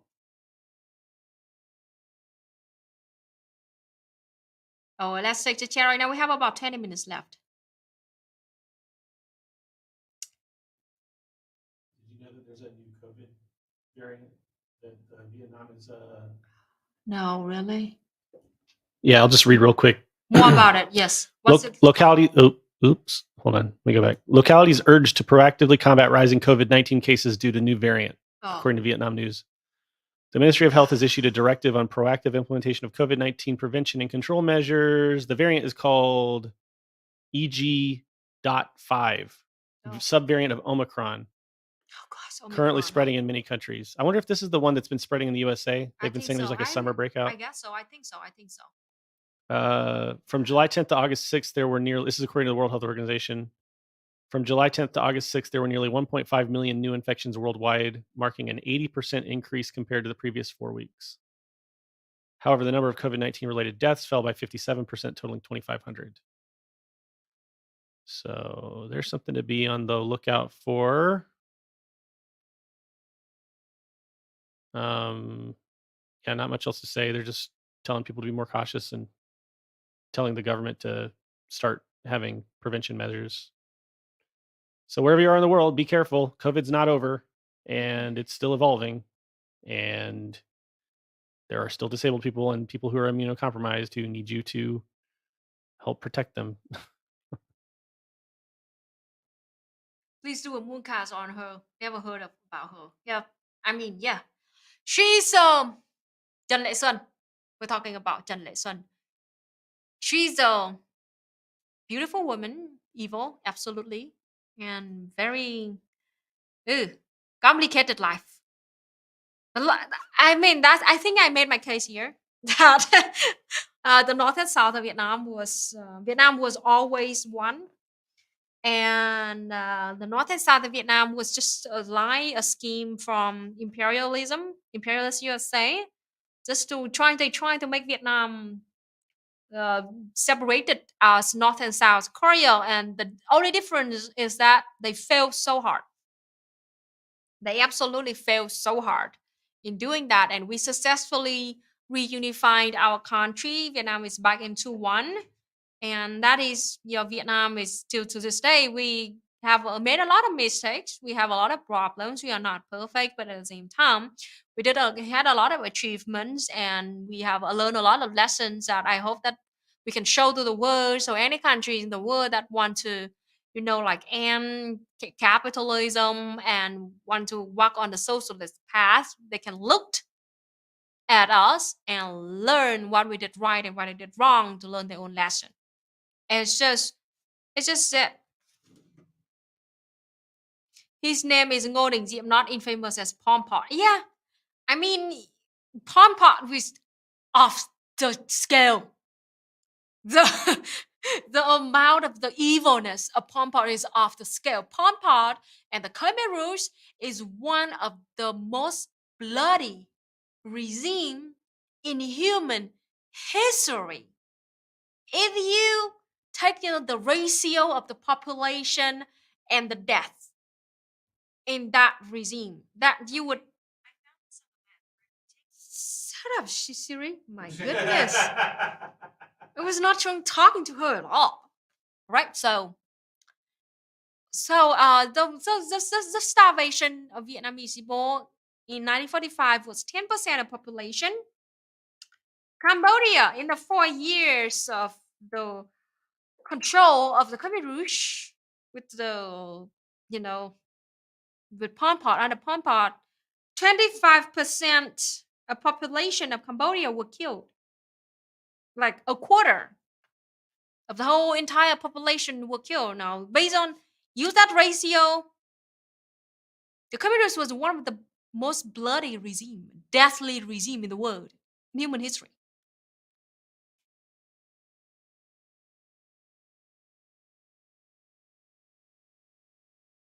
I don't mean to keep jumping back and forth. Yes. I don't mean to keep jumping back and forth between topics. I hope that's not annoying people. But I just found out somebody in the comments said to look up what happened to Physics Girl with COVID. And I've actually seen Physics Girl's videos in the past. I didn't know that this happened, but Physics Girl apparently got COVID last year, about a year ago, right after having a wedding, after getting married. And she's basically been bedridden ever since. Wow. Has long COVID. Wow. I can't talk, I can't move, said Cohen in a video on Facebook. While she lies sick in her home in San Diego, her sister Alicia McGurk, who lives in Denver, is doing her part to help. I just want her to get better so bad, said McGurk. She's just like lying there, and she was so influential and helped so many people. So yeah, it's no joke. And I don't think that I mean, this article doesn't say anything about Physics Girl having any kind of underlying condition or anything like that. Not that it, not that anybody would like deserve it more or less, but I'm just saying, like, healthy people can get it. Yeah. Disabled and immunocompromised people can definitely get it. Like, we still need to be taking it seriously. What is the vaccination rate in America? Oh, like let's 50 see. something? Let's see. I haven't looked this up in a while. Currently, what the hell? Why don't they? Coronavirus vaccine tracker. Mm-hmm. They don't even It says 70% of the population are considered fully vaccinated. Up to 70% now. It's Last up time to I heard it was 70%. like 60. Well, yeah, I mean, as of a year ago, it was like 65%. Wow. Well, Vietnam was like over 90%, nearly 100%, like 2 years ago or something. Vietnam has been effectively 100% since the vaccine basically came out. I mean, the only people who don't get vaccinated in Vietnam essentially are Who are people who can't get it. can't not take it. One of my aunts, I have a lot of aunts. One of my aunts could not take vaccine because she is allergic to what did you call it? Antibiotics. But she's allergic to the vaccine as well. Yeah. Yeah, she's allergic to vaccine. That was But I why mean, she- like, yeah, but this just shows you why it's so important to develop socialist people with socialist values, like Ho Chi Minh said, because there is not, and what has never been a vaccine mandate in Vietnam. It's all 100% voluntary, and nearly 100% of Vietnamese people got the vaccine. So that just tells you how better at educating and literally literally and figuratively inoculating the people are. yeah. Like literally inoculating them against the disease, but also like figuratively inoculating them against pseudoscience and fascist ideology and all this bullshit that prevents people from getting the vaccine. Swampgoth says, us disabled people have been begging people to return to masking. Vaccine is not enough despite Yeah. it helping. We need a diversity of tactics. Yes. Exactly. The same thing in Vietnam. We just did not just take the vaccine alone. At the same time, we like we wear masks. We like wash our hands. We trying to just not get out as much as possible. And also take the vaccine. It's like something like that. It's I will say like too that before COVID in Vietnam, like I don't know, have you noticed this? Am I making this up? Before COVID in Vietnam, I feel like everyone was just like way physically closer to each other, yeah. to the point where like, because we talk about like our personal bubbles and everything. I used to feel more uncomfortable sometimes because Vietnamese people would just like stand closer to each other, but I think that's changed. Yep. Like I never really feel like anybody's like You're in my space anymore. You're right. We were very usually before COVID, like 19 until 2020 or something, kind of comfortable being close to each other, even in public place.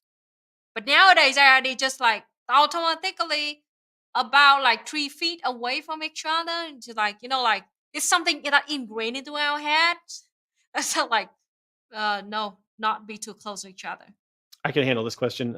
Have there been any issues with expats living in Vietnam not getting vaccinated? I mean, so when people come here, first of all, they have to have Certificate or something. no, there's no vaccine mandate for people to visit. Oh, But they have to buy insurance, health insurance, true. so that if they get COVID, then at least they will get health care, like they can't like avoid that. But basically, I mean, I can't speak for the health department, but basically I think that the people are just so like the death rate of COVID and the illness rate of COVID dropped to like point something percent. I'm going from memory here. 0.02 or something. Yeah, from 2022. And everyone's just had like multiple boosters, and everybody's pretty like it's very different material conditions than in like the USA, for instance. And there just hasn't been a COVID problem here until just now. That's why I read that article, because it's kind of like the government is just now changing their positioning again because of the new variant. So I mean, they might actually start requiring a vaccine mandate for foreigners coming in again. That's a possible outcome of this. Or they might do the quarantine again if the outbreak somewhere is bad. Yeah. So I hope that I mean, yeah, I don't know. I mean, I guess we'll have to wait and see what the Vietnam Health Department says, and we'll have to wait and see what how the variant goes. Like if it ends up being really bad. A weird thing that I saw was that the death rate, like the number of infections was raised high, but the death rate dropped with this new variant. So maybe it's like easier to spread but less severe. I don't know. I'm just totally guessing, and I'm not a doctor, and you need to check your own health department wherever you are. But I don't know. I guess we'll just have to see, and we'll let you know what we find out as things develop. Yeah. That's a super chat. Very interesting. This is my first time. Can you show that super chat? It's really high. I think this is my first time, in my streaming, like that I met a Vietnamese Hmong. I met a Hmong American, because we've been like wondering a lot about Hmong people living in America, and this is a really good question about Vang Pao. Vang Pao is, if you don't know about him, yeah, Vang Pao is he is a Hmong, like a soldier. It's like he's like a military leader or something like that with his own army. And Vang Pao was backed by the USA. And Vang Pao was backed by the USA, and he worked for the CIA. And the point is to fight against the communist force in both Laos and Vietnam, because Hmong people are very popular in the north of Vietnam, the mountain north of Vietnam, and so in Laos too. A large part of population in Laos is actually Hmong people. So Vang Pao was the one like control the kind of mountain range area between Vietnam and Laos like that, and he had his own army backed by the USA, trained by the CIA. There are a lot of pictures about him and his soldiers being trained by CIA on the internet. You can go check it out. And he traded opium with the CIA a lot. So you know that, as I said before, the French, they forced Vietnamese people to grow opium. The CIA did the exact same thing. The USA did the exact same thing. They forced Vietnamese people to continue growing opium. And one of the people that did a lot of opium at that time was Hmong people on the mountain in Vietnam, because the mountain is like the best to grow opium. Is harder to be controlled or attacked by the communists. And Hmong people are really good at farming, and they are like natural athletes. So they're really good at it. So that was why they control, they kind of, kind of brainwash Hmong people into supporting the USA by, giving them. So like at the end of the Vietnam War, about 3,000 Hmong people were on the side of the USA. Of course, they are way more. That is either like on the communist side or neutral. They just want to continue living in their homeland they've been living for generations. Way more Hmong people decided to stay in Vietnam and Laos, but there were about 3,000 Hmong people who left Vietnam after the war because they fought for the USA, and that was what we have a lot of population of Hmong people in the USA right now, and in Australia and Canada too. But long story short, Vang Pao is a Hmong military leader backed by the USA and trained by the CIA. And the point is to sabotage, kill, hunt down communists, and at the same time being the drug dealer. They deal drugs, opium, back and forth between Vietnam, Laos, and the USA. And drug is a very profitable business. And with the Contra and what's going on in Colombia, and these are gangsters and secret trades, you got a lot of drugs in and out all over the world. And Vang Pao was one of the big drug dealer for the USA in Indochina in the 70s. I don't have much to add, but I mean, Luna and I have spent some time with Hmong people, and one interesting thing I noticed was now they all have smartphones and the internet, obviously, and there seems to be a lot of communication between the Hmong Americans and the Hmong people in Vietnam, which I think is good. Yeah, it seems like they're you can check out my old videos. I like 3 days hiking trip to the north of Vietnam, and actually our helpers and our tour guides, our guys are all Hmong people, and it's really, really beautiful trip, and with nice and friendly people. And I got to tell you, Hmong people, they are natural athletes. If they somehow join any kind of world championship in like hiking, climbing, or something, they're gonna win.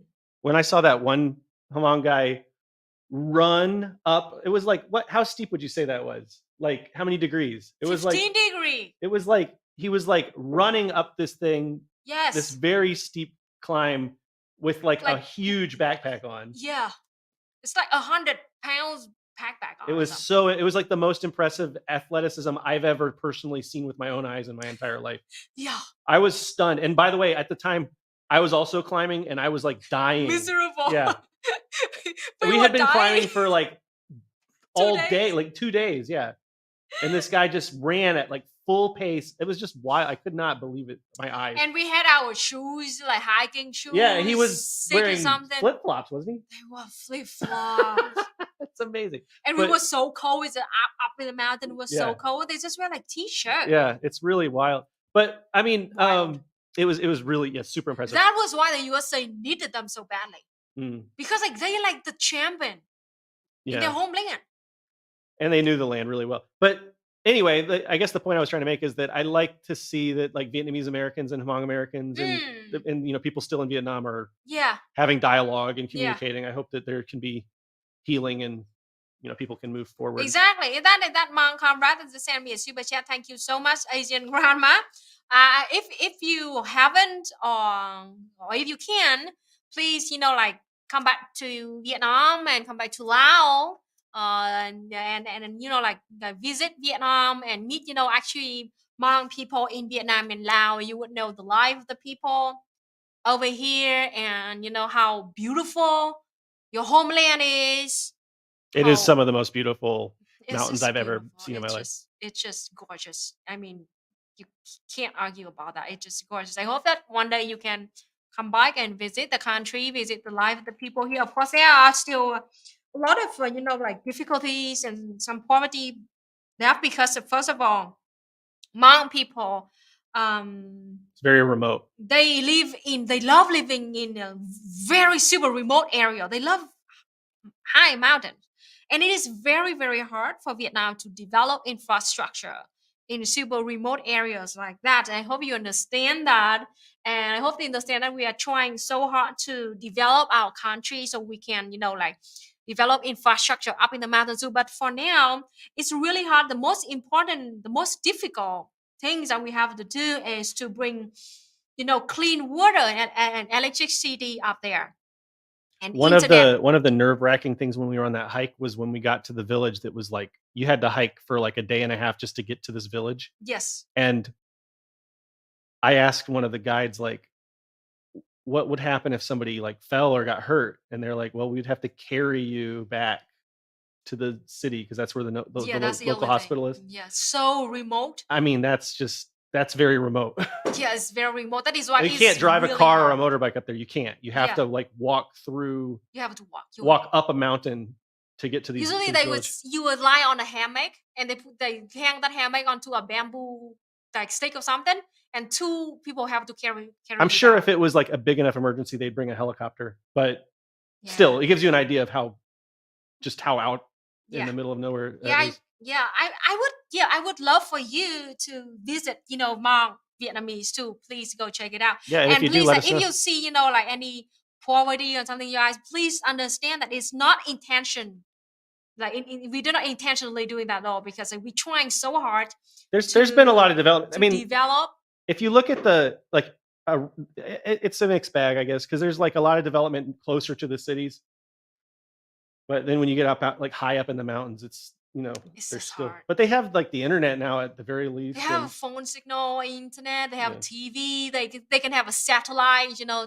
television. And also- solar's changing things a lot up Just in the mountains. solar, yeah, and also the hard part is actually water source because Yeah, they yeah. are the source, the water source of the whole entire north. Right. So it's really hard to bring water to them because like how they are the source.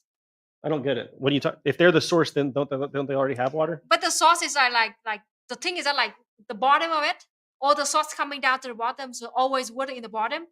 But in the source, sometimes it's on, sometimes it's off, based on the rain, depend on the rain. Oh, so you mean you have reservoirs at the bottom Yes. and they're being filled by the top, but if Yes. the If top, the top, oh, I never thought about that. So it would be kind of hard to have a Mhm. stable source of water. up Exactly. there. The top is the stability is low. I see. Okay. Got it. That's interesting. Okay. That is why it could not be developed yet because of that hardship. And also, I asked a lot of Vietnamese Hmong there about like like about their school system, and do they want to go to like university, or after university they want to stay in the city or go back to their homeland and work for the government or something like that. And even like there's a one young boy, he's like 17, something like that. He said like actually like he wants to go to the university if he can, but it's not necessary because he just can always stay here. Have the family business and also be the tour guide of the people here. They make him like a good earning without having to leave his homeland or something like that. And I asked him like if he wants to work for the government or not. He said like, well, he could, but I mean the government pay less than the actual tour guide job. So he's thinking about it. So it's really interesting. So yeah, and the difference is that we have 54 ethnics in Vietnam, and King people is like the majority, and other 53 are minorities. They are officially recognized by the government of Vietnam, protected by the law, and their language and their cultures are being protected too. And also at the same time, this is the biggest difference. Vietnam been giving the land, the mountain to ethnic minority people so they can run the land by themselves. So first of all, they live right there, so of course they can take care of the land way better. And they've been living there on that land for generations. They know how to take care of those forests.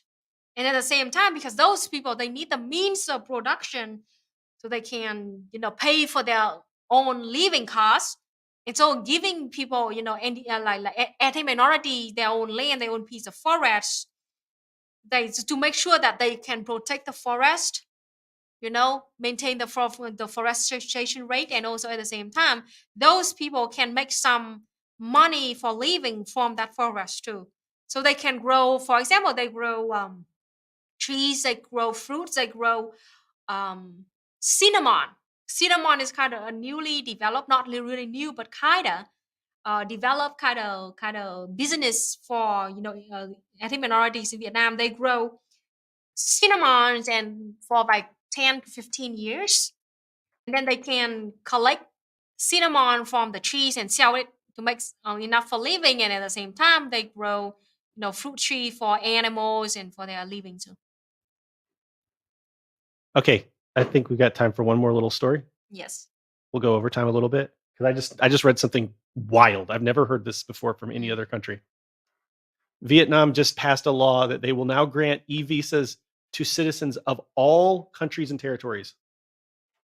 So there's not a single country on earth that Vietnam will not issue visas to now for tourists. Good to know. Look at Have this. you ever heard of that I have before? a Galaxy cup. I gave you that Galaxy cup. Yay. Awesome. I'm drinking the whole Galaxy now. My God, it's full of stars. Mm. First person to Tastes catch that good. reference gets 1 Luna point. Oh, we got a super chat from Asian Grandma. Ayo. It says, another question I have is your opinion of the persecution of Hmong in Laos after the Laos Civil War. My family was Soya Buri in Laos and remained neutral during the war, but was forced to flee. Oh, I need to learn more about this. I do need to learn more about this situation because I do not have a lot of knowledge about Hmong people in Laos after the war. We have a yet. policy of no investigation, no right to speak. So Exactly. we try not to talk about things we don't know about. But I will keep this question in mind. I will learn more about this Hmong people in Laos after the Laos Civil War. All right. And we got one more super chat from Gio. Hey. Says, what's the difference between e-visa and regular? I was trying to figure that out the other day because I have a friend who's planning to come here. E-visa is that they issue it? I think it's just that you don't have to have a hard copy? Hold on. I don't know. I'm just going to Google it. What is an e-visa? I thought that they like issue it You online. apply for it and they process it online. Yeah, instead of going to the actual embassy, It's and it may or may not also be electronic in terms of like they might not put something in your passport. I have gone to countries with an e-visa where they didn't put anything in my passport. Yeah. So it might have something to do with that. I don't know if Vietnam does that or not, but the way that it used to work, the way a traditional visa worked in Vietnam was you would have to get a company to write a physical letter and bring it to the visa office. And it's just it's literally more paperwork. Yeah. So the e-visa, it all happens online and there's no paperwork at all. And I know I used to have to show up with a bunch of paperwork. Like every time I entered Vietnam, I'd have to have like 2 printed out photographs, and I'd have to have the paperwork and the letter of invitation and all this stuff. And then I'd have to wait. Like, it's funny, I have a spouse visa now, which means I can go through the line with. All right, let me back up and tell this story. So for years, when I lived in Vietnam and I was coming in through like non-spouse visas, it would be like this horrible thing where I'd have to take like an hour or 2 at least to come through immigration. Remember, Luna? Yep. Sometimes Luna would have to sit there with me while I was waiting to get my visa It processed. was devastating. So then in 2021, I got my spouse visa, which means that now I can go through the same line as Vietnamese citizens. And it's basically just like entering as a Vietnamese citizen as far as coming into the country goes. And it's like the exact moment when I got my spouse visa, they completely reformed the entry system for foreigners so that it's just as fast for them as for Vietnamese. So I got like no benefit. And it kind of pisses me off because it was like I wanted to at least have a year or 2 of having some kind of like privilege of having the spouse visa. But no, it's like exactly as efficient now. You a-hole. I just wanted to have a so little. you're like, I suffered. You have to. Yeah, it's like the trolley problem where it's like you can stop the train from running all those people over. It's like the college debt thing, Like you could spare thousands of people from having to pay college debt, but you still had to have paid your college debt. So But like yes, thousands of people could be saving that, but I did pay my student loan, so you have to do it. I suffer. You have I just wanted to have like, I don't know, 6 months would have been nice. Like 6 months of having some kind of privilege. So you have a no taste of priority whatsoever. What I wanted to do at least one time was like smugly look at a foreigner and be like, sucks to be you. But I didn't get to do that even once. Not even once. I'm sorry, did I get to Vietnam developed too fast. Poor me. Another super chat from Wow. They're trying to Tempest. keep you around longer, Luna. They're trying to push you into overtime. Stop. At least they're paying you for your labor. Okay, Tempest says, did y'all hear about Barcelona CNT platforming TERFs, who also gave a blacklist of 15 student organizers to the police? My IWW branch made a statement. I haven't heard of any of this. Wow, I haven't heard of any of that. But platforming TERFs is not good. I can say that. Yes. But no, I haven't heard of that at all. CNT is the affinity organization of IWW in Spain, right? That's like the Spanish speaking affinity group to IWW. Is that correct, Tempest? You don't have to super chat to reply. I'll look at the regular chat, but that's my understanding. So that sucks. I mean, the whole transphobia being used to divide people is just it's so sickening to see that happening. Transphobia is false consciousness. I mean, Luna, you have any thoughts on that? It sucks a lot. I mean, why? Why are people like that? Why are people so evil? Why do they keep wanting to hurt other people? False consciousness, because the capitalists are I have a video on my channel about it. If it's like, I don't know, 4 or 5 videos ago about how they're astroturfing this false consciousness, but it's just to keep the working class divided. It's like any other form of bigotry or prejudice that they've been using these divide and conquer strategies for. And they also evil. They say they love the feeling of superiority, by condemning other people. Right? Is that the thing? Is that a thing at all? When they condemn other people of not being right, and they are only one that are right, they would feel like the superiority, they are better, right? Speaking of feeling superior, I'm getting canceled now for my wanting to smugly look at foreigners. Gio said EJ wants to haze expats with long lines. Yeah, I guess that really is a hazing mentality, isn't it? Mm-hmm. Self-crit. Sorry about that. Mirror Surfer says EJ gets -1 Luna point. Crap. Yay. What's that? That puts me at like -1 Luna points now. Yeah. I had just broke even. I had just dug myself out of my pit. Just don't dug deeper. Asian grandma. My family was actually put into a documentary. It's at the very first part of the documentary. It's called The Miao Lost Aboriginal Tribe of China. My great grandfather is in there as a shaman. He's a shaman. That's interesting. Wow. I want to send my very, very, what do you call it? My greeting, my very respectful greeting to your grandfather as the shaman among people, a very high, well respected position in the society among people. And I am so interested in learning more about Tibet. You know that each of the ethnic in Vietnam would have their own kind of belief, their own shaman, and each of them will have their own, like spells and the magic formulas and all kind of belief and destination. I am so much interested in learn about all of this, and I would check out this documentary, The Male Lost Aboriginal Tribe of China. Yeah, it is true that in Vietnam and Laos it's called Hmong people, and in China it's called Miao. A little bit.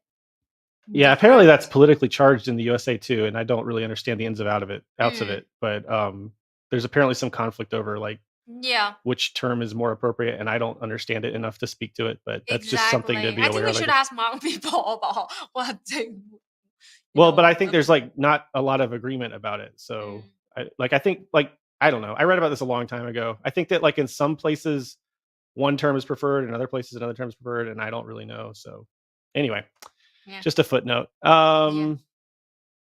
I'm just looking through. Did you have any other notes? I have that. I think like in the old time, in the 15th and 60s, we kind of use Hmong and Miao names kind of interchangeably.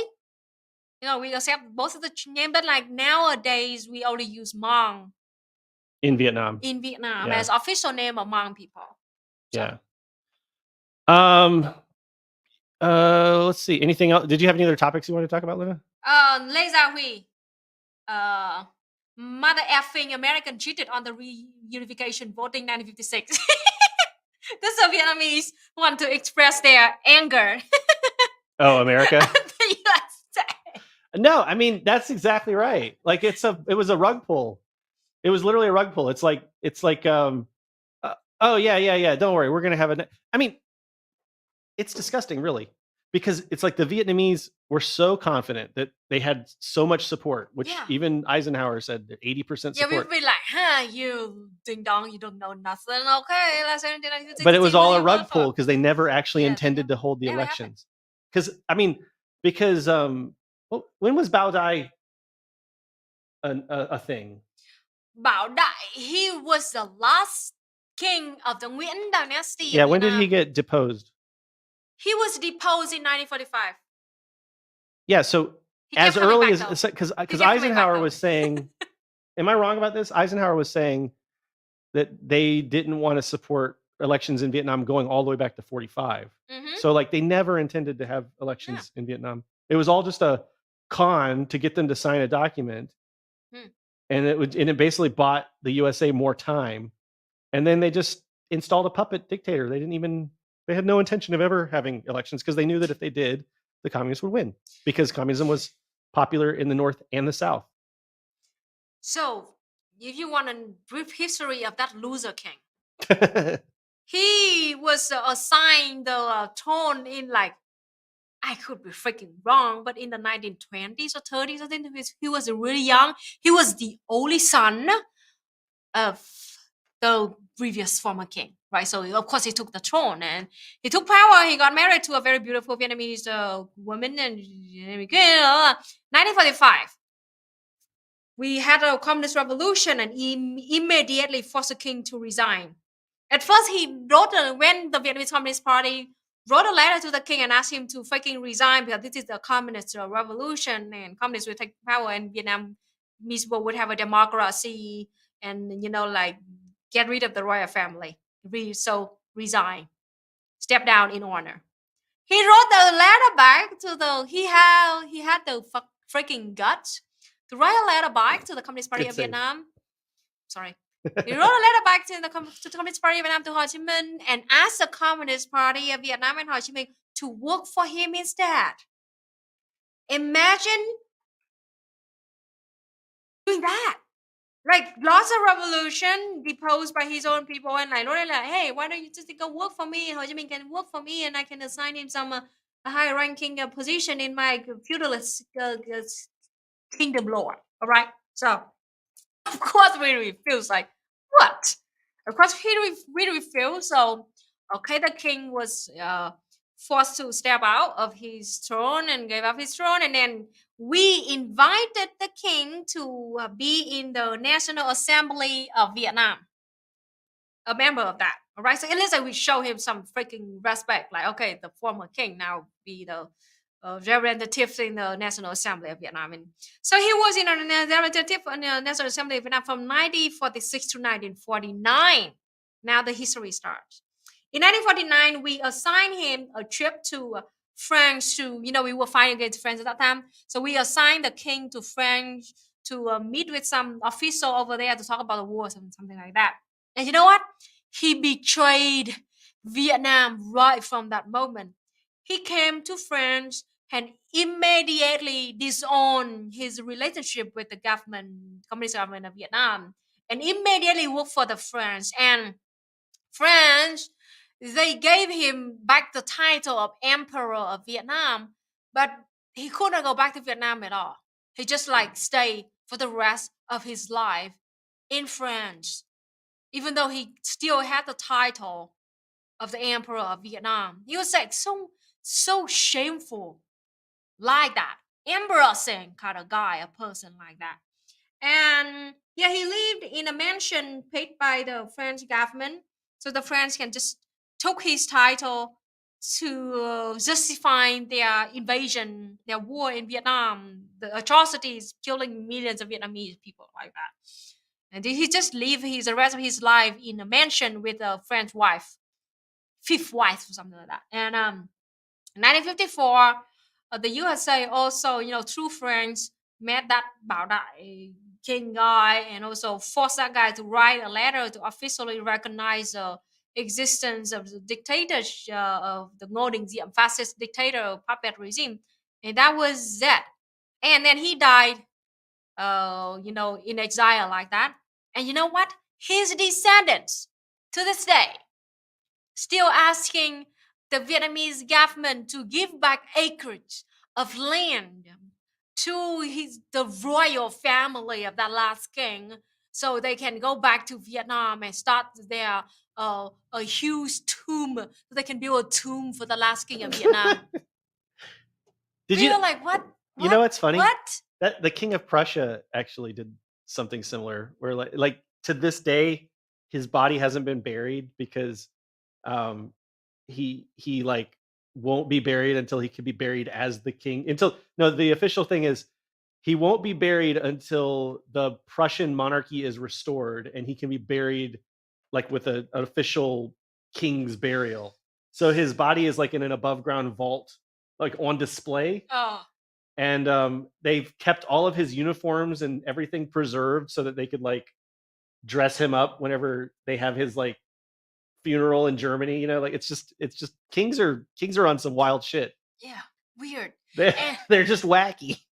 And his descendant, the last king, a whole king, his descendant even has the freaking bold, they bold enough to write a letter officially to ask Vietnam to give them like acres of land so they can build a tomb for that king. Like, what are you talking about? Of course not. We laugh our A's off because of that. Oh, kings. They're so silly. Kings. It's like I left I had to leave a comment on this video. Another thing, no. Okay. Before that, they also asked the Vietnamese government to buy back the national seal that they sold in the first place. Greedy. So when the king left, he took a lot of national treasure with him to France, and they just they kept selling their stuff to have maintain a luxury lifestyle in France. Course. And then they asked the Vietnamese government to buy them back. It's like, buy back the national treasure. Yeah, buy it yourself, butthead. But no, I watched this video and it was like all of the King of Prussia's awards and titles and everything, and it was like he was the colonel of this regiment, and he was the general of this army, and he had this like award and that award and this medal and all this stuff, you know. And it's like he gave all of those to himself. Like he awarded all this shit to himself, and I'm just like, there's nothing more like pathetic and meaningless than like all the awards that kings give themselves. It's just so weird. It's like, who's falling for this shit? Thank you, Cornetius. Oh, Canethius, thank you for the super chat. I missed that one. Anti-communism is cancer. That is a truism. Truism. That is absolutely correct. Communism. Hey, Cobra Commander, good stream tonight. Learning so much. Thank you so much. All right. Anything else, Luna? Do you want to call it? You want to call it, or you want to keep going? I don't care. I don't know. I don't care. You want to keep going? Oh, okay. Wow, this Vietnamese comrade really passion. I like the passion. About that.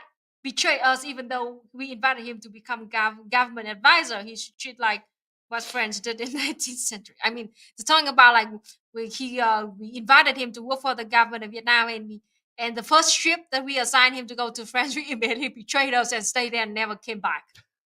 Gosh.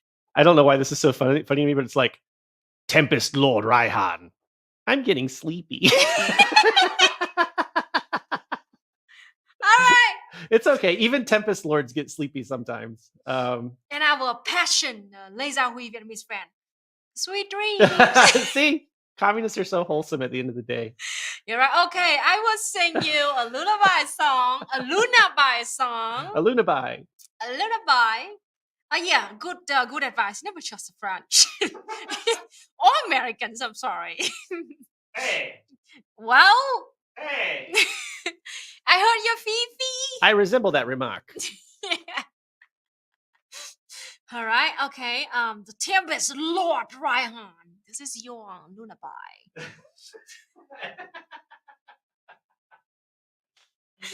Bitey badasses get sleepy sometimes. Oh, gosh. Oh, gosh. All right, everybody. This is my lullaby. Hope that you will have a good night or good day, good afternoon, wherever you are. I hope the communism will win, and we had a lot of fun tomorrow. Today, I had a lot of fun. I hope you had a lot of fun too. And kia đàn chim tìm về nơi đâu, một ngày đã qua vui bên nhau, về tổ ấm đầy tình thân ai, hòa tiếng hát đón chào ngày mới. Này bạn ơi, hãy ngủ đi, tan nhẹ vào trong gió mùa thu, dịu dàng khung ca thần tiên, tan vào giấc mơ êm đềm. Bye everybody.